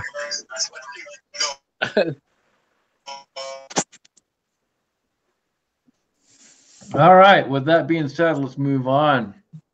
Yes, Gil, hard target. Fuck everyone. Gilzoon, all right. And next, new Texican. Yes, new Texican. You should have a package in the mail, man. Hopefully you got it. Hey guys, my wife just wants to show you guys her 45 for a minute. Alrighty. We can always deal with some gun porn. Yeah. There you go, babe. Ta-da! Sig 227. Yep. We call that Gorn, so YouTube don't censor us. What is that? It's the SIG 227. 45. Hold on. Okay. I got to stop everybody. I'm going to point something out. Guys, it's cocked and locked, and I'm pretty sure it's loaded, which is fucking awesome. Right on. That's right. That's right. Oh, my. So guys, Cocked and locked. Keep the booger hook off the bang switch. That's all you got to remember. Booger hook off the bang switch. Everything is good. All right, She hold does. on, guys. Oh, hold on. Stop. Everyone, shut up. Shut the fuck up. Phil Embers, my man, my brother, has got to bail out. So, Phil, would you like to do an outro, brother? Yeah, just thanks for having me. Glad to be here. Like I said, I got some videos out today. I want to get some more out tomorrow or Tuesday, whenever I can. So glad to be here. Y'all take it easy, and till we meet again. All right, man. I appreciate it. Later, Phil. Thank you. Glad you are back up and making videos. It's been a while, but I know you've had a lot going on, so we appreciate it. Glad to see you, dude. All right, thank you guys. Have a good one. Peace, brother. Take care, Phil. All right, there we go. Phil is out of here. Moving on. hey Scotsman, I gotta get going too. She's gotta Everybody go leaving the freaking- party. Oh, hold on. Baloney. I got you. I'm turkey hunting. Here to CB on the same fucking stream. There's no fucking way you're bailing out and he ain't bailing out. That's bullshit. He's gonna hang out with you guys with my wife. I have turkey hunting in the morning. Oh, my. Oh, you don't have to be that awake for that. They got coffee. I'm gonna call bullshit. So keep hanging out because that's what you do. So fucking hang out. Wow again. Wow again. Oh boy, man. Wow. 95. Hey, I got somebody prettier you guys can hang out with. I'm out of here. You guys talk to my wife for a while. All right. Her wife has all the real guns anyways. This is the girl with the AR. This is Hi, Brenda. Now that you're muted and we can't hear you, Hi. hello. Yeah, we can't hear her. She's muted. What? Hello. No. Unmute thyself. Someone needs to unmute themselves, which is probably Brandon. Unmute thyself.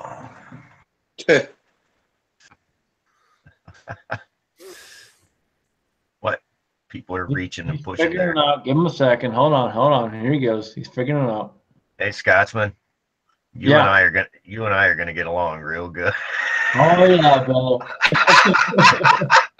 Oh, it might be a really fun time. Oh, it's gonna be a hell of a fun time, brother, dude. Oh, it's gonna be good, brother. Are we back? Are they back? Who's back? No, they're not back. But anyway, we'll move on. Fuck it. Until they figure out how to unmute themselves, we'll keep going. Alan. And Armored and Access, you fucking, this is how we roll, dude. If you don't know, this is how we fucking roll. I've been here once or twice and I've hung out. I'm having fun.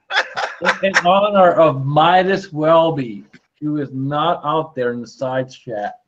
Midas Welby, just for you, brother. Woo!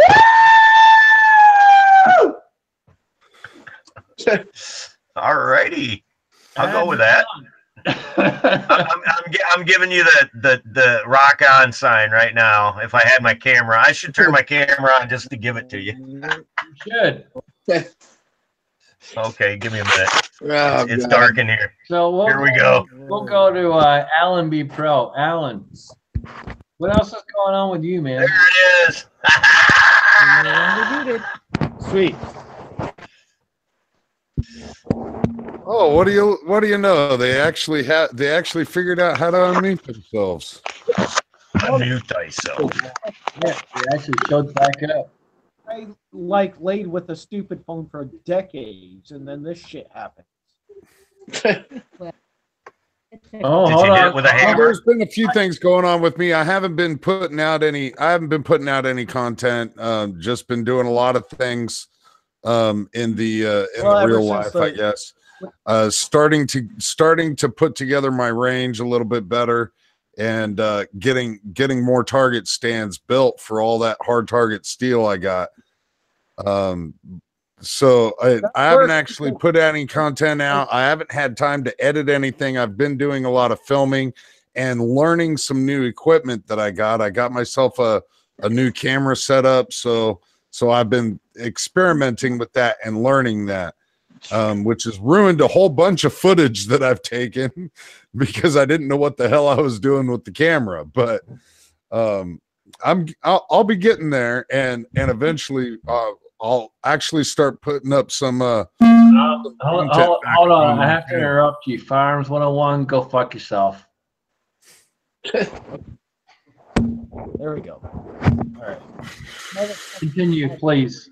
Sorry. Wow, man, that was okay. All right.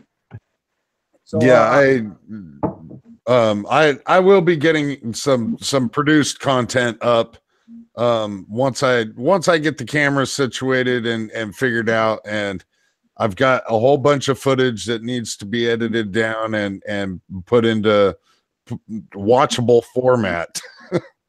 Yeah, well, some Asian Thunder for him to try too. So, All righty. Hey, Alan, I'm in the same boat, man. We have filmed a lot, but we got a lot to edit. You know what I mean? Anytime we go to the range, we film. Everything gets filmed. We got some up close GoPro footage and all, and it's like the editing is the worst. And I'm looking to buy another camera. We're getting into it a little deeper, getting new ideas, and it's like, well, with this idea, you got to have this camera to do that. Yeah. But like I said, you know, Scotsman knows where we live. Wintertime sucks. Summertime is when you do a lot. And, you know, when the days are long and it's warm, and yeah, so we're going to be doing a little bit more this summer. That's for sure. Yep, absolutely. I'll be right back. I'm going to leave the one and only bearded CB82 in charge. I don't know why, but for shits and giggles, bearded, you're in charge, man. all right. There you go. All right. All right, so here we are. So Ed, USAF, what on God's green earth made you join the Air Force? Because my dad was in the Air Force. Well, that's I'd say that's a pretty clear answer. Yeah, well, yeah, he was in World War II, Korea, and Vietnam, so I Also, just followed in his footsteps. Yeah, the Air Force. Hey, So- you know something? You can cut on whatever military you want to, Air Force. It doesn't matter. I served in the Ohio Military Reserve, which is a all volunteer unit. We didn't get paid unless deployed. Yada yada. You had to pay. It's different now. They supply Right. everything now, but in my day, you had to supply a lot of your own gear. But I still stood up, raised my right hand, and gave the oath. I don't care what branch of service. When you raise your right hand and give that oath, you just said, "Well, I'll give my life for my country." And I don't give a shit what branch you served in. And that's my look at it when it comes to veterans. For 14 years. Yeah, my other choice was the Navy because I absolutely loved, as a kid, and stuff growing up, the Navy. So what happened? I don't know. Well, yeah, the Navy was an awesome choice on my end. I got to serve on a frigate, I got to serve on a destroyer, I got to serve on a carrier, and I got to do the ground pounder version of the Seabees. So it was all good. Yeah. It was pretty cool. Yeah, that is cool. So what was your MOS, Bearded? Well, I was a linguist first few years, and then I went to aviation, which hence the carrier, and then I went to the Seabees, where I was a heavy class mechanic for the Seabees for several years, and then I got out. So 14 total. So you learned a few skills while you were there, didn't you? You. There you go. Yeah, man. So Ed, what was your MOS? I was in what they call air transportation back then. That was moving troops and cargo, and I did work with the Navy quite a bit when I was stationed overseas, like on Guam, because we always had liaisons, like Navy, Marines, that kind of good stuff, Army. Because we used to rotate a lot of sub crews back then, where I was stationed. Did you work with the Coast Guard, which is not real military? Oh no, I never did. Not me. I never worked with them. They were like a separate entity over there. Hashtag fake military. Yeah. That's what the Navy used to call the Air Force. Oh, shit. Oh, baby. Hey, Bearded CB, brother, I love you, man, but you keep talking like that, I'm gonna kick you off of here, dude. Oh, he's Hey Ed, he's my man. Ed, what aircraft did you fly enough? I mean, did you travel on C-130s, C-5s? Yeah. I'm just curious. Yeah, So you got- C-130s, the C-141s. That's what my dad last flew on when he retired. But yeah, flew on those and actually, let's see what else. The C-5. Oh yeah. So yeah, you flew around a lot, and I can tell you this, people could say, "Oh, you didn't combat." Well, something, when you're flying around in a plane, you're almost a Yeah. sitting duck. You're a freaking sitting duck, man. I mean, there's everything that we got and they got can shoot you down. So, Oh yeah. Yep, that's it. Absolutely. I'm going to give a quick shout out. We have Jeep Things Outdoors out there. If you guys don't know him, go check him out. He's actually a pretty cool guy. Go check him out. Check his channel out if you don't know him. Jeep Things Outdoors. Johnny, what's going on? Johnny, where you at? Iowa City, but no. He's probably not for everyone on here, but he's a pretty cool guy. So if check him out. If you like it, you like it. If you don't, you don't. I am subscribed to so many channels because I tend to look at all of it, and I'll ring the bell on all of them. You know what I mean? And some of them, I'll go check them out, but I give them a sub because, you know, but honestly, I get a lot of, you know, notifications, and I go through them, and I sub a lot of channels just because a lot of channels sub me, and I'm trying to return the favor, and we're all trying to help each other. And if they got something I like, yeah. And honestly, I said earlier, I quit watching TV. Shit, all I got to do is come to YouTube. And, well, now YouTube's getting stupid, so we're going to have to go somewhere else probably. But you know what I'm saying? Yeah. You got so much online that you can watch that screw TV. You know, I'd rather come hang out with you guys. Yep. Quit watching Yeah, TV. that is true. I don't have enough time for TV. I don't know about any of you. There's like a specific show that I want to watch. I don't even have time to even watch that. I don't have TV service in my apartment. I literally just don't have time for it. I spend all my time watching everybody's videos or doing videos of myself, and these days spending time with my lady. But other than that, I ain't got time to sit around and watch a TV show. That's just I have not watched TV, and I kid you not, I have probably not watched TV in the last at least 6 years. Okay. The only TV show that I watch, because I got dedicated earlier, even though it's kind of cheesy when it comes to guns, is The Walking Dead. I just it's a freaking zombie apocalypse soap opera.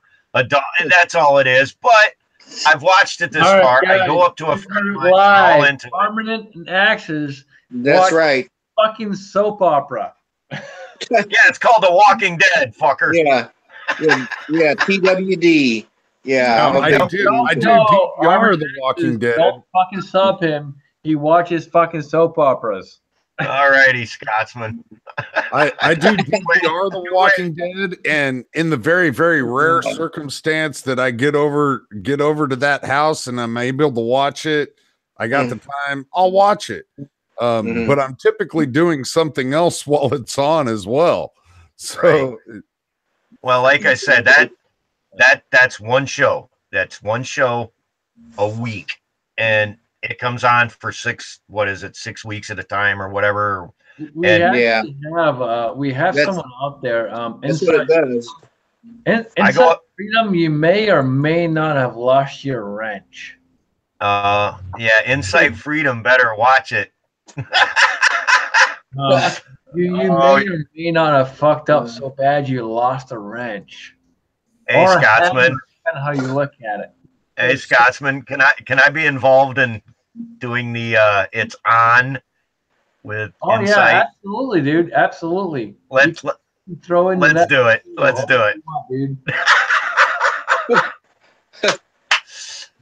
I'm gonna tell you right now, it's gonna be an epic fucking video.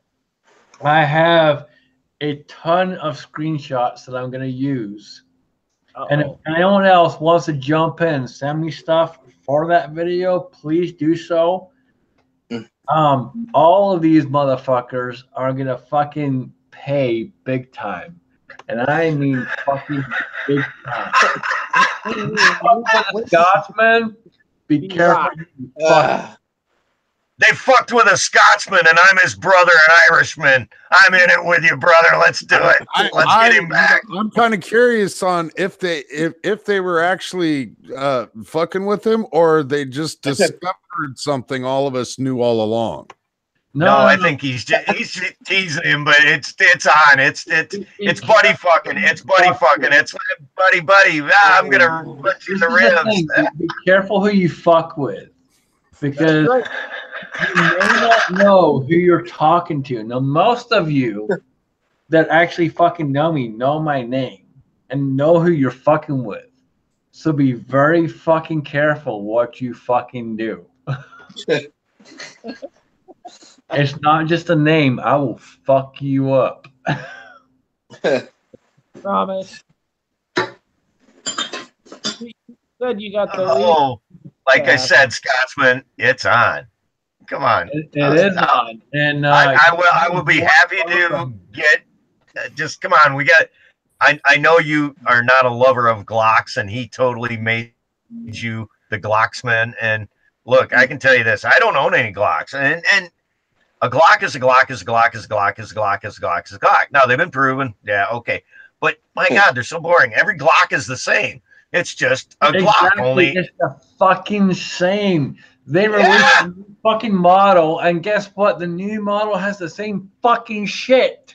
Yeah, it's a Glock, it's a Glock, it's a Glock, it's a Glock. But the funny thing is the fucking size, they're plastic, they're bullshit. They fucking don't change anything. Oh, what? We removed the fucking finger grooves. Yeah, Big yeah. fucking deal. Big TFG, deal. TFG.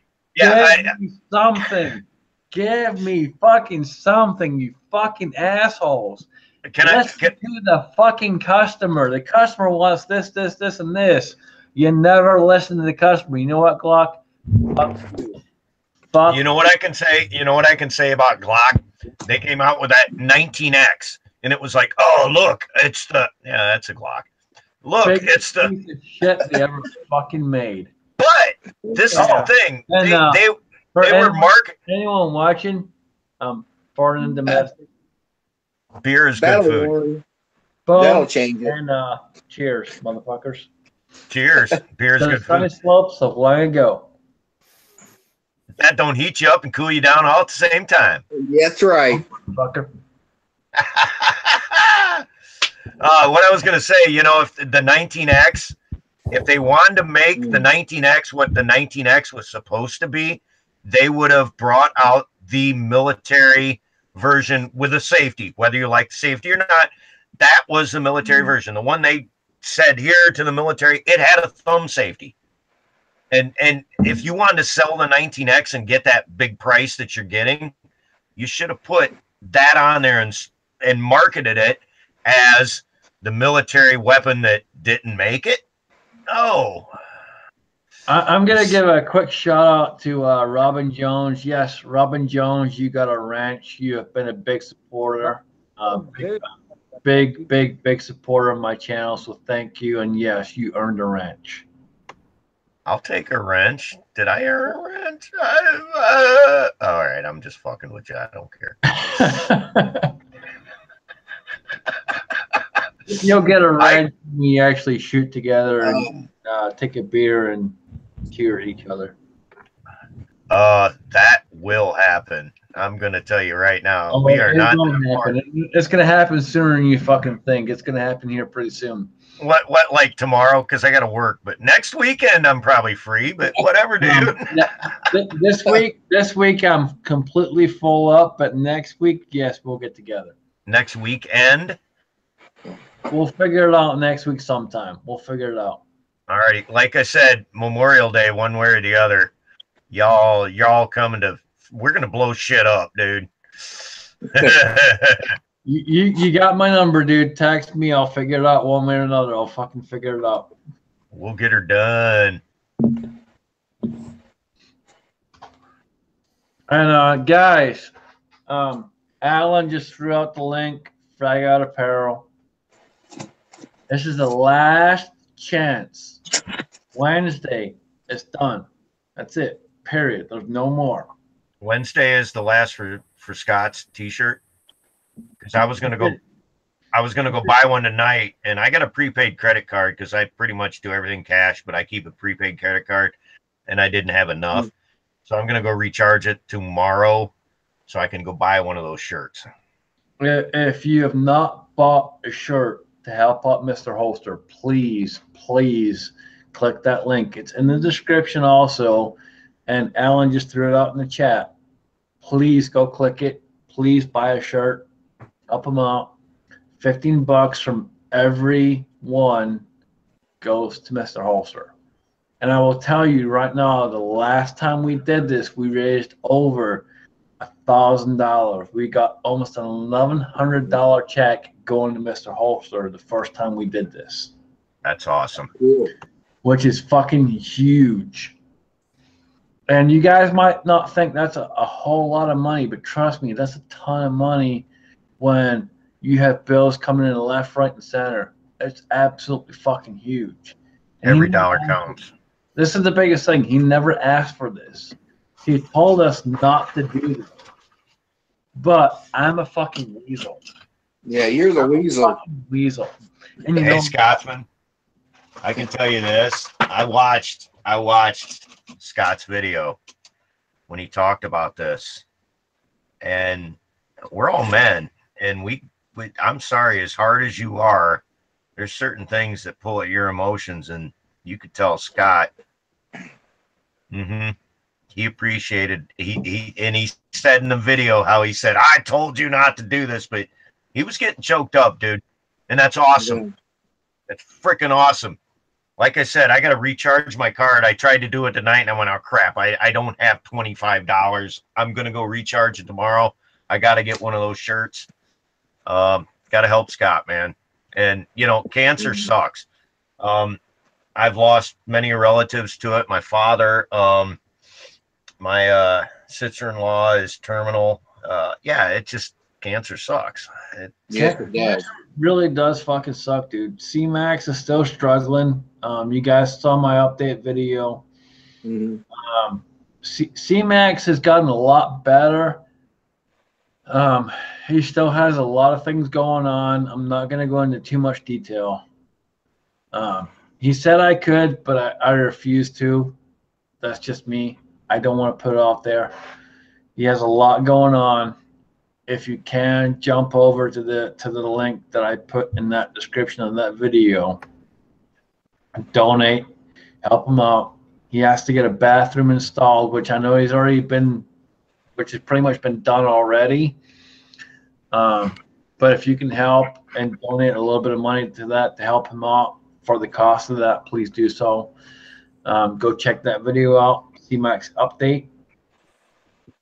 I did see one of C-Max's videos and his, you know, update of how am I doing, and man, you know, and honestly, I'm going through the same thing with my mother. It's not cancer, but she's going to be 84 years old, and this happened, and this happened,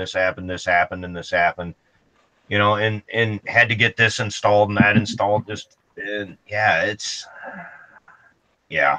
I will tell you right now, that was the toughest video I've ever made. And I literally had to stop myself from going to fucking tears. And that's not fucking me. I'm not one that goes to fucking tears, but when it comes to C-Max, I love the guy to fucking death. I've done what I can, and you guys can say whatever the fuck you want. I really don't give a shit. Well, I'm not saying anything, because when it comes to what I consider family, and that's all of you, C-Max, Mr. Holster, all you guys, I consider you all family. So I'm gonna do what I can. But trust me, it was hard for me to make that video. I talked to C-Max on the phone. C-Max is dealing with a lot of shit. I talked to his wife, and I talked to his wife for probably 20, 25 minutes before I finally got to talk to C-Max. And I'm kid you not, when she was talking to me, she was telling me all the stuff that was going on. And I'm listening to it, and I'm listening to it. And the hardest thing for me was not to break into fucking tears. And when I made the video, I mean, I literally got off the phone with him. I made the video, and I was trying not to break into tears. Hey, you know something, Scotsman? I'm gonna tell you this. I don't give a shit how tough we are. We are men. We're fighters and all that, but we have emotions, and when yeah, it's tough. I mean, when the people you love are being hurt or being they're suffering, it's hard. It's tough. What the hell are you gonna do? Yeah. I mean, honestly, it hurts. It hurts us all. It really, really does. And all you can do is struggle and keep going. And you know, and that's it, man. And you know, I'm not a fucking hard ass, everyone thinks I am, but I'm really not. I'm a martial artist, which does not make me a fucking hard ass. You too. I do a lot of different things where, trust me, I can do a lot of different things that most people don't fucking know. But regardless of that, that has nothing to do with who I am and what I do. For me, it's all about who we are and the community. And that's the biggest thing for me. And it's so hard sometimes, especially like when Mr. Holster put that video out and he was almost in tears because of what I sent him.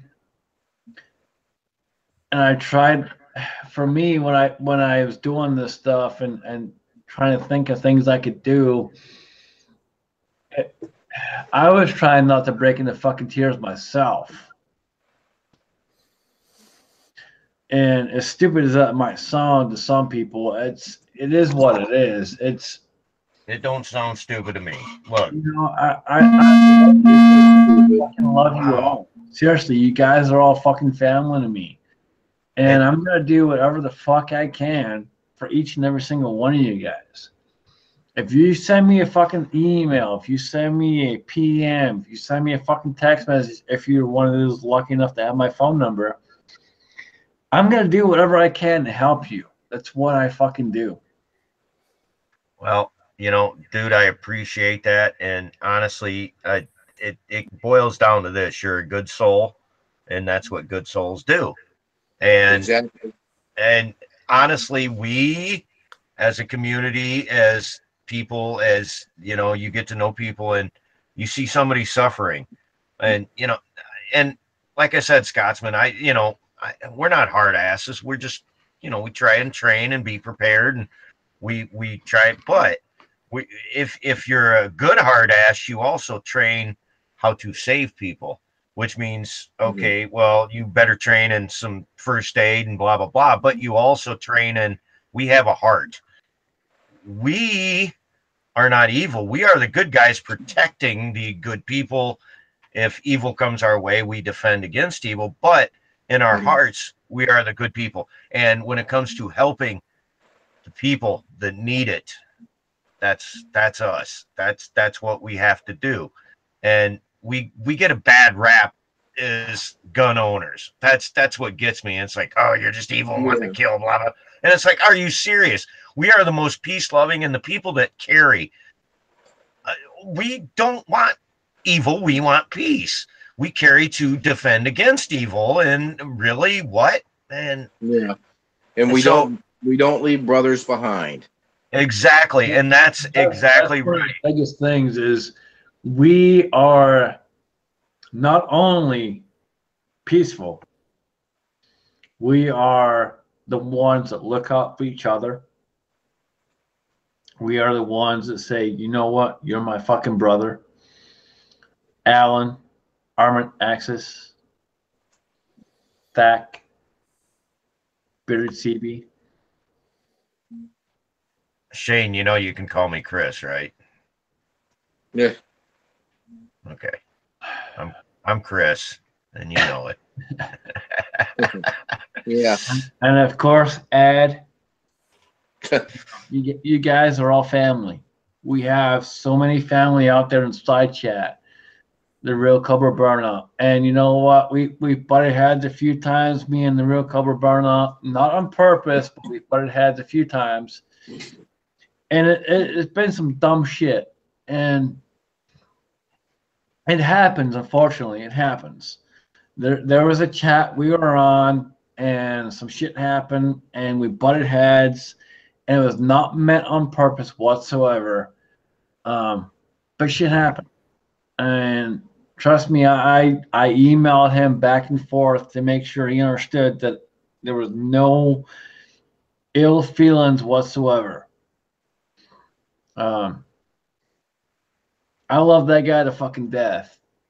The Real Cobra Burnout, I consider you my fucking brother, dude. Whether you believe it or not, you're my fucking brother. that simple. You want my fucking phone number? You want my address? You fucking got it, dude. There's nothing to it. Nothing to it. And there's many people out there in side chat I consider the same way and will do the same thing. If you guys want it, ask me. I'll fucking send it to you. And Cobra fucking high suck fucking balls. And Cobra, my brother, cheers. And while you're at it, stick that knife back in the pocket. Yeah, that Bug Case special. Yeah, Bug Case special.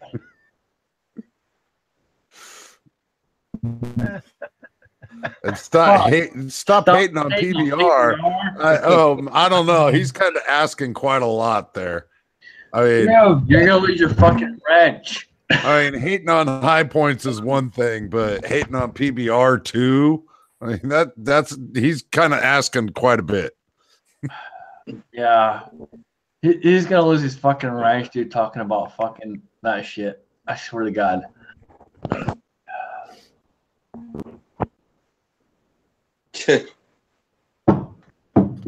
You send him a link?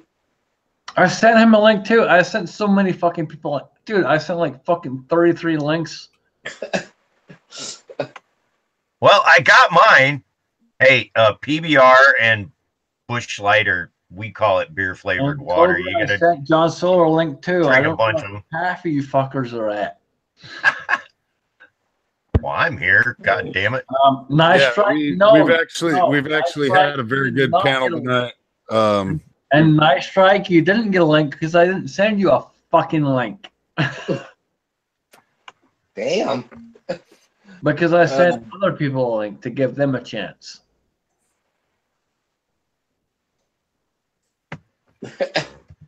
It's not because I don't like you, Nice Strike. Nice Strike, you are a brother, but I sent other people links too because I'm trying to get other people in here too. Nice Strike. Cheers, motherfucker.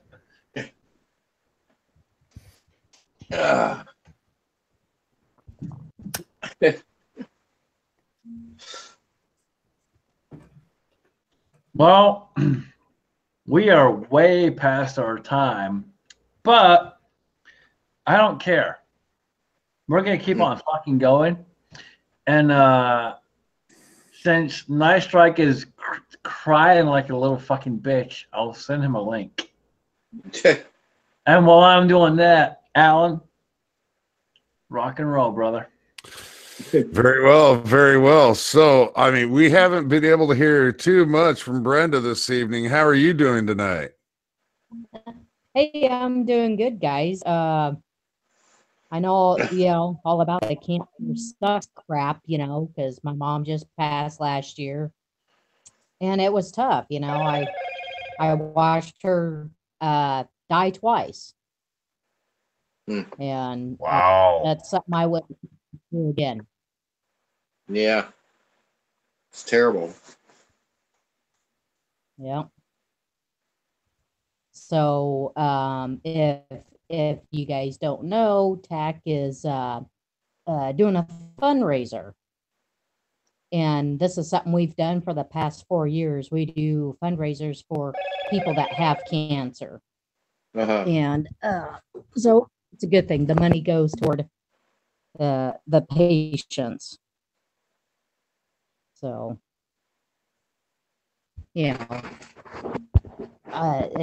I'm glad she does that.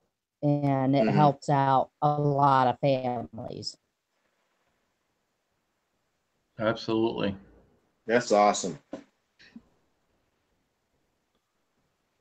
And I mean, she cooks some really good egg rolls, so that's a good benefit. There's a lot of people out in the side chat that have links. Insight Freedom, you have a link. Nice Strike, you have a link. I just sent it to you. There's a lot of people out there still have. Come on, Night Strike, get your poop in the group. Jump in. Come on.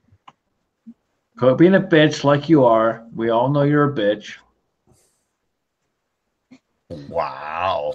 Wow. So Brenda, is there a that's the video call. about the efforts that TAC's trying to do there?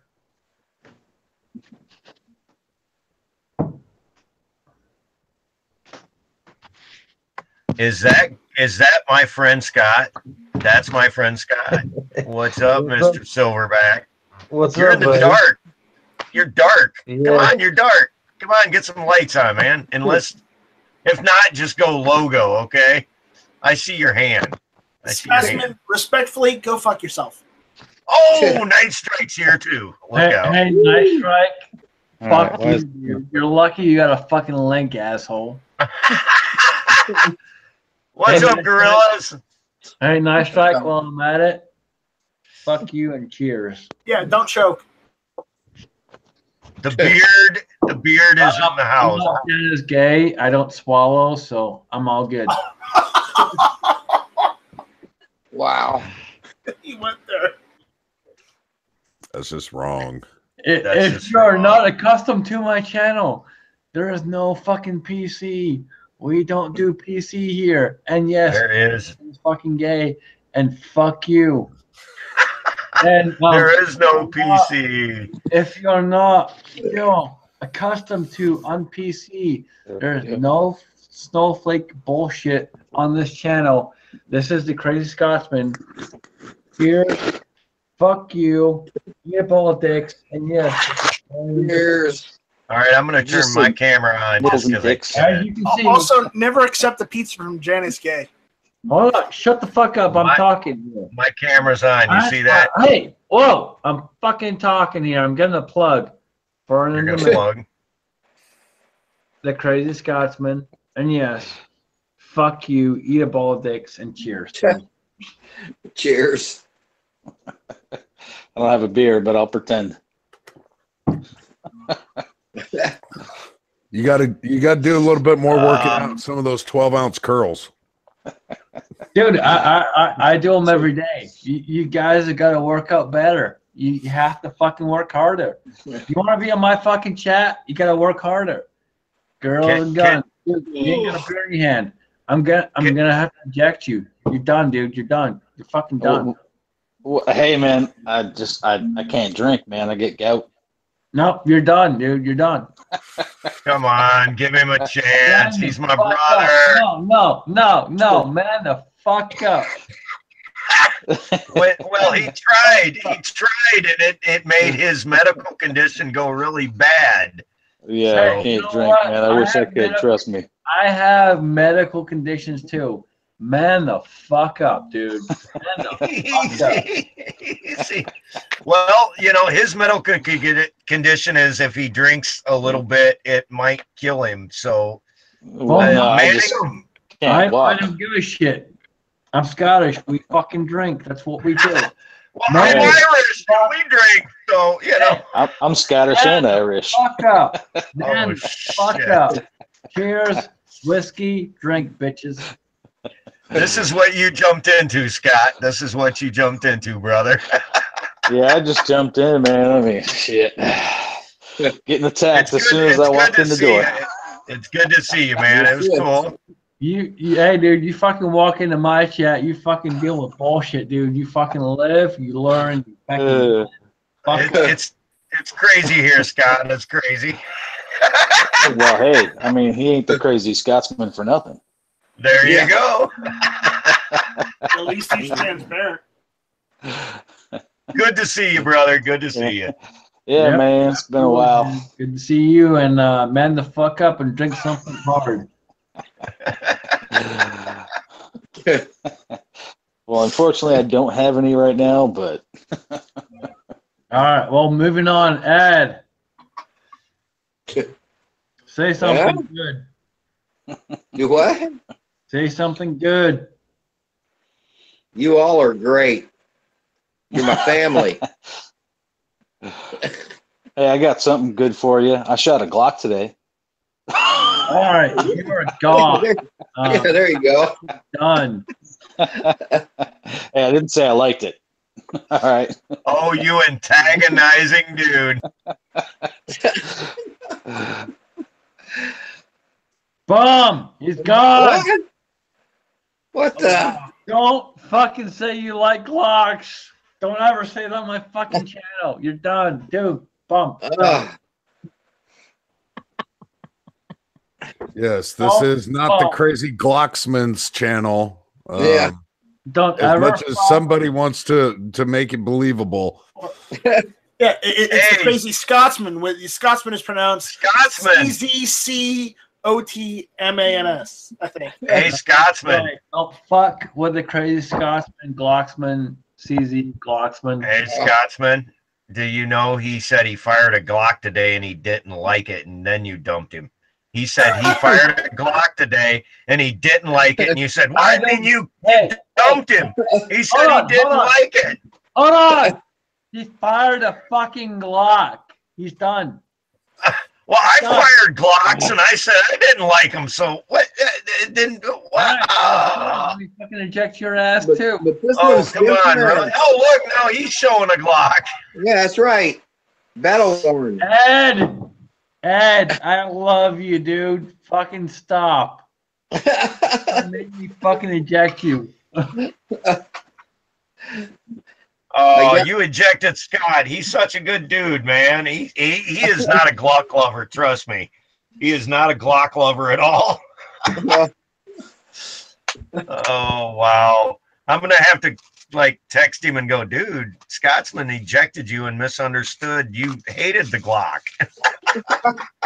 Dude, he fucked up. He said he fucking shot a Glock. I had to eject him. Well, I shot a Glock. Tell me you ain't shot a Glock. You shot a Glock enough to know you didn't like it. So come on. Maybe it was his first time shooting a Glock and he went, I didn't like it. Once. I fired one once and that was it. It was fucking done, dude. Fucking Glock sucks balls. I would rather shoot a fucking high point. And that's saying something. Better than a sharp stick. This is better than a Glock, right there. Oh, 1911. Well, you know, I mean, you got me aroused just showing. You know, I'm going to tell you this. That was the first handgun that I ever fired at 8 years old. My uncle took me out, and he had a brand new burning barrel that needed perforated for air holes, and he had his 1911, and I shot it, and I went, "Yep, I'm hooked." And I didn't buy a Glock as my first handgun because I knew better. I bought a 1911 as my first handgun because I'm American, not fucking Austrian. Yeah, well, and you know, my 1911 that I built is built on a para ordnance frame before paras made guns. It was just a frame, and everything else I hand fit, and that's what I competed with. And it's a damn nice shooting gun, but you're not going to beat a good 1911 trigger. I don't care what gun you get, other than a single action or a double action, you know, revolver or a single action revolver that you cock it and that trigger's so perfect. But in a semi-automatic handgun, that trigger, yeah, the take up, the reset, the fire, even though it's old school, but it's funny because it's over 100 years old and it's still going. It's still going strong. So it doesn't mean just because I bought a 1911, that doesn't mean I didn't go out and buy the internals for Wilson Combat bulletproof parts. Yeah, there you go. There you go. I bought a cheap 1911, but you know what? I went and replaced the insides. All of it inside is bulletproof Wilson Combat parts. You know what's funny is because when I first built my first para ordnance, I technically built like 2.5, 3. I first bought the aluminum frame. I'm like, I'm gonna build this, okay? And I bought cheap parts, and they were like auto ordnance, and I had all kinds of problems and blah blah blah. Finally, I end up buying a lot of good parts, and I end up with all these spare parts. And I started competing, and then I went, well, I'm beating the shit out of my gun. I need a steel frame. I'm shooting, you know, thousands around, and I just kept upgrading and upgrading, and I ended up, it's like AR-15 builders. You end up with a lot of spare parts, and I ended up with a lot of spare parts, and I went, well, shit, threw these all together and sold that, and probably got half my money back that I spent building the gun that I have now. So, you know. The problem is, I used to have a lot of parts as an AR-15 builder, and then I built too many rifles. Now I need to find more parts. Well, yeah, it goes up and down. It you know, pieces, parts, and you know. I figured, why buy more parts when I already have all the darn parts on hand? So might as well just use them. Well, use them and build, and when you run out of parts, it's just like reloading. When you run out of components, you need to buy more and make more ammo. It's the same thing, you know, if you're going to build guns. So. Alaskan, what's up? Hey, y'all. Oh, I'm muted. Hey, Alaskan, how you doing, buddy? Good to see you, man. Doing well. How y'all doing? I'm doing good, man. How's the temperature up there right about now? It's 42 degrees and raining. So nighttime. fucking awesome. Hey, yeah. It's Alaska, right? Yeah. Hey, it's not -20, so that's good. I have a question. Where the fuck is my tune at? It's been like fucking months, dude. Your what? My tune. I told you I got to buy like $2,000 worth of computer equipment to synthesize what you want. Guess I'm shit out of luck. Yeah, pretty much. Whoa. Chuck, I swear, man, I think I'm gonna like send you $4.95 to get you a phone mount for your car. Yeah, that's a good idea. Well, So- while you're sending $4.95, I'll send them $5.95, and maybe he'll be able to put it together and actually get something that works. Yeah. Just Have you just got on the way home from work, are you? On a Sunday? What's going Yeah. on with Alaskan? Oh, just on my way home from work. Gonna pick up some toothpaste and go home and clean. So. Hope you're not cleaning with the toothpaste. What time is it there? Just before 8 o'clock. I'm in Ohio. You're way behind me. So, for anyone watching, there's $12 that he will never, ever, ever get back. Is that like 12 minutes of your life you'll never ever get back? That's exactly how it is. Yes. Plug to Mr. Holster. Mr. Holster's probably not here anymore, but yes. That is 12 minutes that you will never, ever fucking see again. So let me ask you this, Scotsman. I don't know if you said you were waiting on a tune, like a music tune. What were you waiting on? Okay, so Alaska Ballistics has a second channel. Has another channel. Boss Custom Music. Chuck Boston Custom Music, and he's supposedly working on making me a tune. I told him a while back that I'm a heavy metal kind of guy, and he sent me something, and I was kind of like, dude, seriously, what the fuck was that you sent me? Okay, Scotsman, do you know that I'm a musician and I'm connected with a lot of musicians, and I have a couple friend musicians that I'm old, dude. I'm almost 52. Heavy metal to me is like not what it is today, but well, see here, I'm still a rocker. Hold on. But I'm willing to contribute. If you go to my channel and listen to our intro, that's kind of a rock and blues thing. But see, here's the thing: I'm old school metal. When I say metal, I mean old school metal. I am Iron Maiden metal. I am old Judas Priest, Iron Maiden, that kind of. Yeah. Are you Kiss metal old?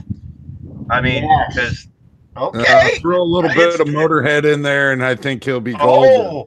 Oh, yes. God rest your soul, brother. I am not new school. I am fucking old school, dude. Iron Maiden, Judas Priest. That's me, dude.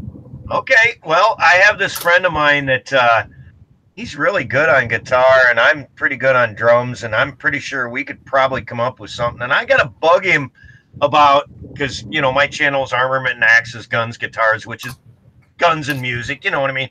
But I got to get back with him. Him and I wrote a lot of original shit, and we haven't done anything because life's getting in the way of fucking living lately. But I'm going to get with him, and we might be able to get you something if Alaskan doesn't. I don't know. Is Alaskan a musician? You mentioned thing that I don't know. Yeah, I'm a classical music composer. I do church musician. So like, what I told him classical music, and he told me heavy metal, and those two things are what he sent me. He liked is classical, isn't classical at all. So it's like it's classical heavy metal, dude. I sent you fucking a bunch of shit. I think he confused classics for classical. Yes. Alaska. No, I mean it was good stuff, but like I'd never heard of the band, but like it was good stuff. So like I definitely would like to do something like that for you. It's just I can either spend money on guns or money on hunting or money on composing gear, and right now composing gear is backseat to all those two things. So. Well, when it comes to heavy metal, you don't need a lot. You need a good raunchy guitar, some drums, a bass, and that's freaking heavy metal. The classical that Boss turns out is great stuff. He did a score for me quite a while ago, almost going on a year now. And when I do the produced content, sometimes when I do my intros and outros, that's the music that you hear is from Boss Custom Music. Cool. And don't get me wrong, it's good stuff. But for me, it's just a completely different style of music. I already told him before, don't take this the wrong way. When it comes to me, I'm heavy and I'm heavy metal and I like hardcore shit. And so you don't like screamo though, do you? You don't like that. I'm sorry, I cannot get into modern metal where they scream and grunt. No, dude, I'm old school. I love Iron Maiden. Okay. Then you're a lot like me. You're old school. This new grunty shit. I love Iron Maiden. I love Judas Priest. What's more old school than classic? Dude, that's classical me. That's music. what I am. That's like old school. So he's trying to ask Beethoven. He's trying to ask Beethoven to play some Iron Maiden. You know that's the way. So this is the thing, though. I'm a musician, and I've played with a lot of different people, and I'll jam with anybody. I'm a drummer by trade, but I play rhythm guitar. I don't care. What do you got? I will, and I appreciate. And there are times in my life where all I want to do is put on some Beethoven and sit in my easy chair. Yeah, absolutely. When you're a musician, and music and the notes and the way that and music to me, it's oh God, it's hard to explain. It's such a mood thing. What mood are you in? No, see, this is the thing. It's easy to explain. And when I say that, what I mean is it flows. And if you don't know how it flows, that's an issue for you. Well, I said this long ago. I was all right. Like I said, I'm going to be 52. I got out of music. I learned to play drums and jam with people when I was about 14. I got out of it when I was 18. I got back into it when I was 32, when I got divorced, and said, screw it. I miss this. I'm going to do it. And, I had to reteach myself so much. But one thing I found is when you're jamming with somebody and it all's clicking and everything's coming together, and I called it's a groove thing, because Hello? So perfect. And when you find that perfect groove, it's magic. It really, really is. And if you're not a musician, I guess it's hard to understand, but being a musician in Alaska, if you know it, when everybody clicks together, it's a really awesome feeling. So, yeah. My biggest thing is, so here's the main reason why, Scotsman, is like, I do everything handwriting the notes on a computer, and the computer synthesizes it. And my computer synthesized electric guitar is absolutely terrible. It makes a Casio keyboard synthesizer from the 1980s sound like it's great. So the strings, the horns, they're tolerable. But I've been looking at investing in better programs, and it just the money and the time and the having to upgrade the computer and all that kind of stuff. I could literally buy, 2 or 3 CZ Shadows for the amount of money I need to, Shadow 2s for the amount of money I need to put into it. So, and that's just the computer side of it. That's not even the MIDI side of it. If I wanted to get like a keyboard that I could play music into it, I don't do it that way. I literally type in every note, and it's like a puzzle. So that's the difference, is like doing that with electric guitars and stuff is a little bit harder, because you got like 6 notes on the staff, and you got to make sure you do it right and those kinds of things. Alaskan, do you actually play an instrument? I mean, what do you, just keyboards, or what do you play? I play violin, viola, rhythm guitar, bass guitar, and piano. So you're well versed. This is the weird thing, man, is at a very young age, I went to a friend of mine's that his grandfather was an old hillbilly, and he had fiddles hanging all over the wall. And this was before I even ever tried to play. Now, mind you, I come from a musical family. My father side of the family, almost everybody plays something. And I don't know, I probably was 12 years old, and I picked one of the fiddles up off the wall with a bow, and I just started playing a little bit, and I started getting a good little rhythm tune going, and I didn't even know what I was doing. And my buddy's standing there, his grandfather, he's like, "How the hell are you doing that?" And I don't know, but it's great. And man, that's when it opened my eyes. It opened my eyes to the creativity of music. And I went, wow, I just did. And it was very, very simple.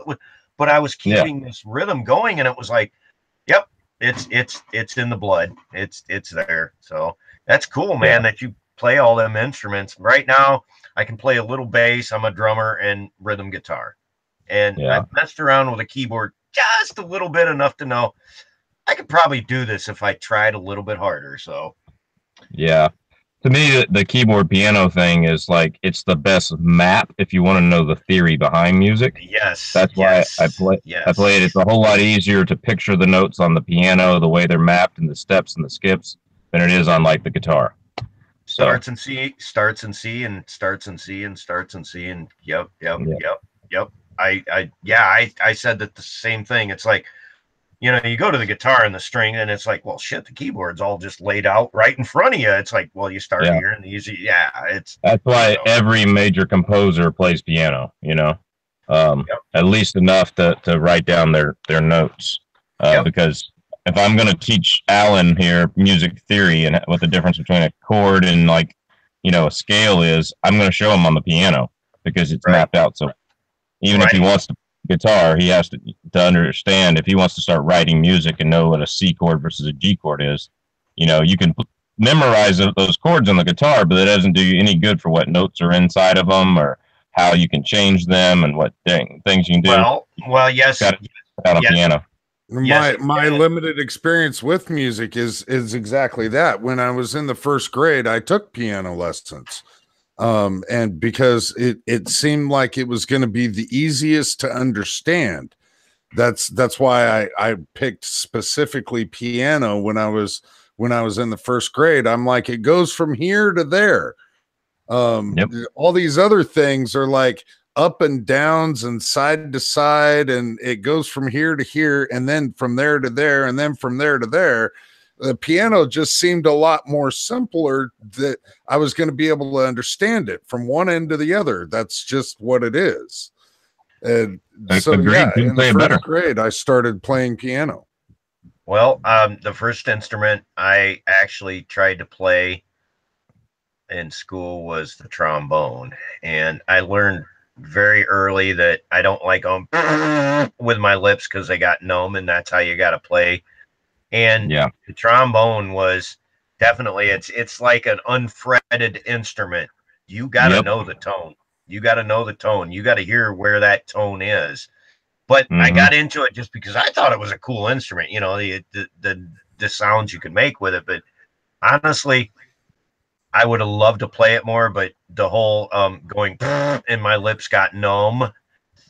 I should have chose a trombone because I would have just had to blow through a reed and not make the with my lips because, you know, I was a kid, you know.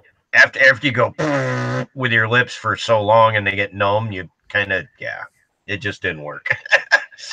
Yeah, cello, trombone, the upright bass, violin, and viola are the hardest instruments to learn because you have to hear and go back to muscle memory where that note was. And whereas a guitar, you can hit the fret, a trumpet, you can hit the right buttons. You know, a flute, you can hit the right holes. Piano, you can hit the right keys. Or in my case, every Sunday in church, hit the wrong keys. You know, whatever. Well, you know, nobody cares. No, I will say this though, that on the keyboard, I mean, it really, it's so laid out, and you're honestly right when you say that people that write music, they do it with a keyboard, and it makes sense. I mean, and what you were saying about chords, now chords on a guitar, if you play a chord on the guitar, it's this note, this note, and this note. When you play it on the keyboard, it's usually like 3 fingers, and you can do it with one hand and play that chord with one hand. You know what I mean? Yeah, and you can invert the chord so much better. So say you have a G chord, which is G, B, and D, right? Yes. I can switch to the G not being the bottom note and the B being the bottom note so much easier than guitar. You know?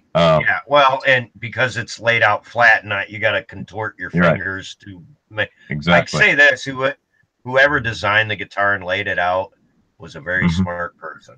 I can say that. Yes, very, very smart person. Any of the instruments. I mean, the guitar is from ancient Egypt originally, so it went through several evolutions, but it's very, very smart. People designed it out.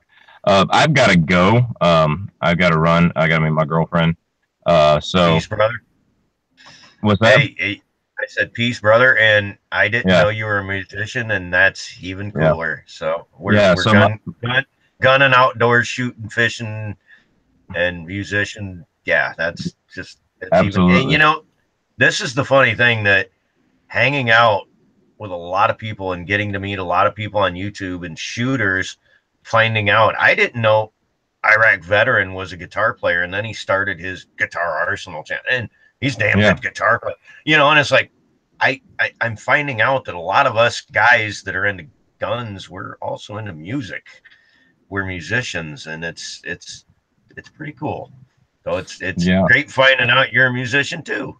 Well, Chuck, the Scar stuff was pretty awesome, dude. Dig it. Thanks. And yeah, if you haven't checked it out, Alaska Ballistics just did some stuff with the Scar. Jump over there, check that out. I can understand not, you know, you got a girlfriend too, so kind of putting money into software and MIDI equipment and stuff, it's a little tough. Women are expensive. So if you want to check out my other channel, it's Bost, B-O-S-T. That's my last name, Bost Custom Music Writing. Really? Bost Custom Music Writing. It's actually my first channel, B-O-S-T, Bravo Oscar Sierra Tango Custom Music Writing. And I'm writing right now. I'm getting paid to write for a wedding, and I've gotten paid to write a couple of pieces for a graduation dedication, and so it's been pretty cool. And I write lullabies for new moms, and I've got one of those that has to be done before I can do anything with Scotsman's anyway. But well, I can tell you this: I could call myself a professional musician. I've gotten paid to play music, but I don't do that. That's not my profession. But right. I've always said that, you know, something. I'm not one. I don't want to be the famous guy that's getting chased down. But if I could sit in a studio and make a really good living playing music. Oh yeah, be great. Absolutely. That would be phenomenal. I've actually gotten paid to stop playing.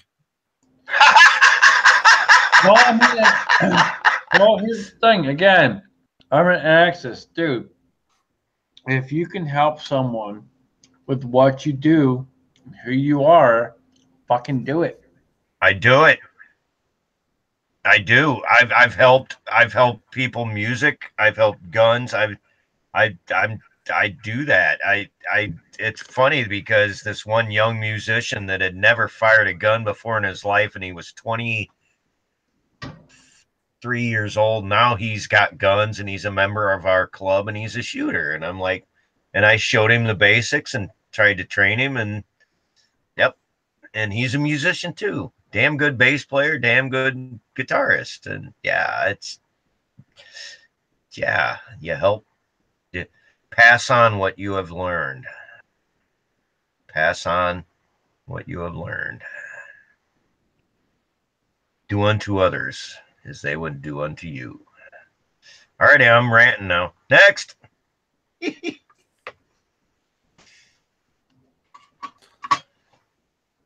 Well, Scotsman, you about ready to shut this dog down? Yes. Yeah. To Armament Access, yes, absolutely do. It's huge. If you guys don't know, all the people in the chat, side chat, check them out, sub them, help everyone out. We are a family. That's what we do. This has been huge. Again, my final thing from me, before I let Alan talk and do his final thing, is please check out Frag Out Apparel. You have till Wednesday. Wednesday's the last day for you to get a Mr. Holster t-shirt. After that, it's done. Period. No more. I talked to Nick, who is the owner of Frag Out Apparel, and it's the last fucking time you'll ever have a chance to get a t-shirt. So if you have not bought one already, please go ahead, jump in, buy one. $15 from every t-shirt goes to Mr. Holster. I can tell you right now, we've already raised and sent Mr. Holster a $1,500 check from the previous one, which is absolutely phenomenal. You guys have done a fantastic job. You jumped in, you helped out, and I cannot thank you guys enough. But as you know, the fight continues. So if you can, please donate, help out, jump in, buy another t-shirt, send it to someone you know. I have a t-shirt that I have to give to someone. Trust me, I'm going to be handing this t-shirt in person, and it's going to be funny as hell when I hand it to that person.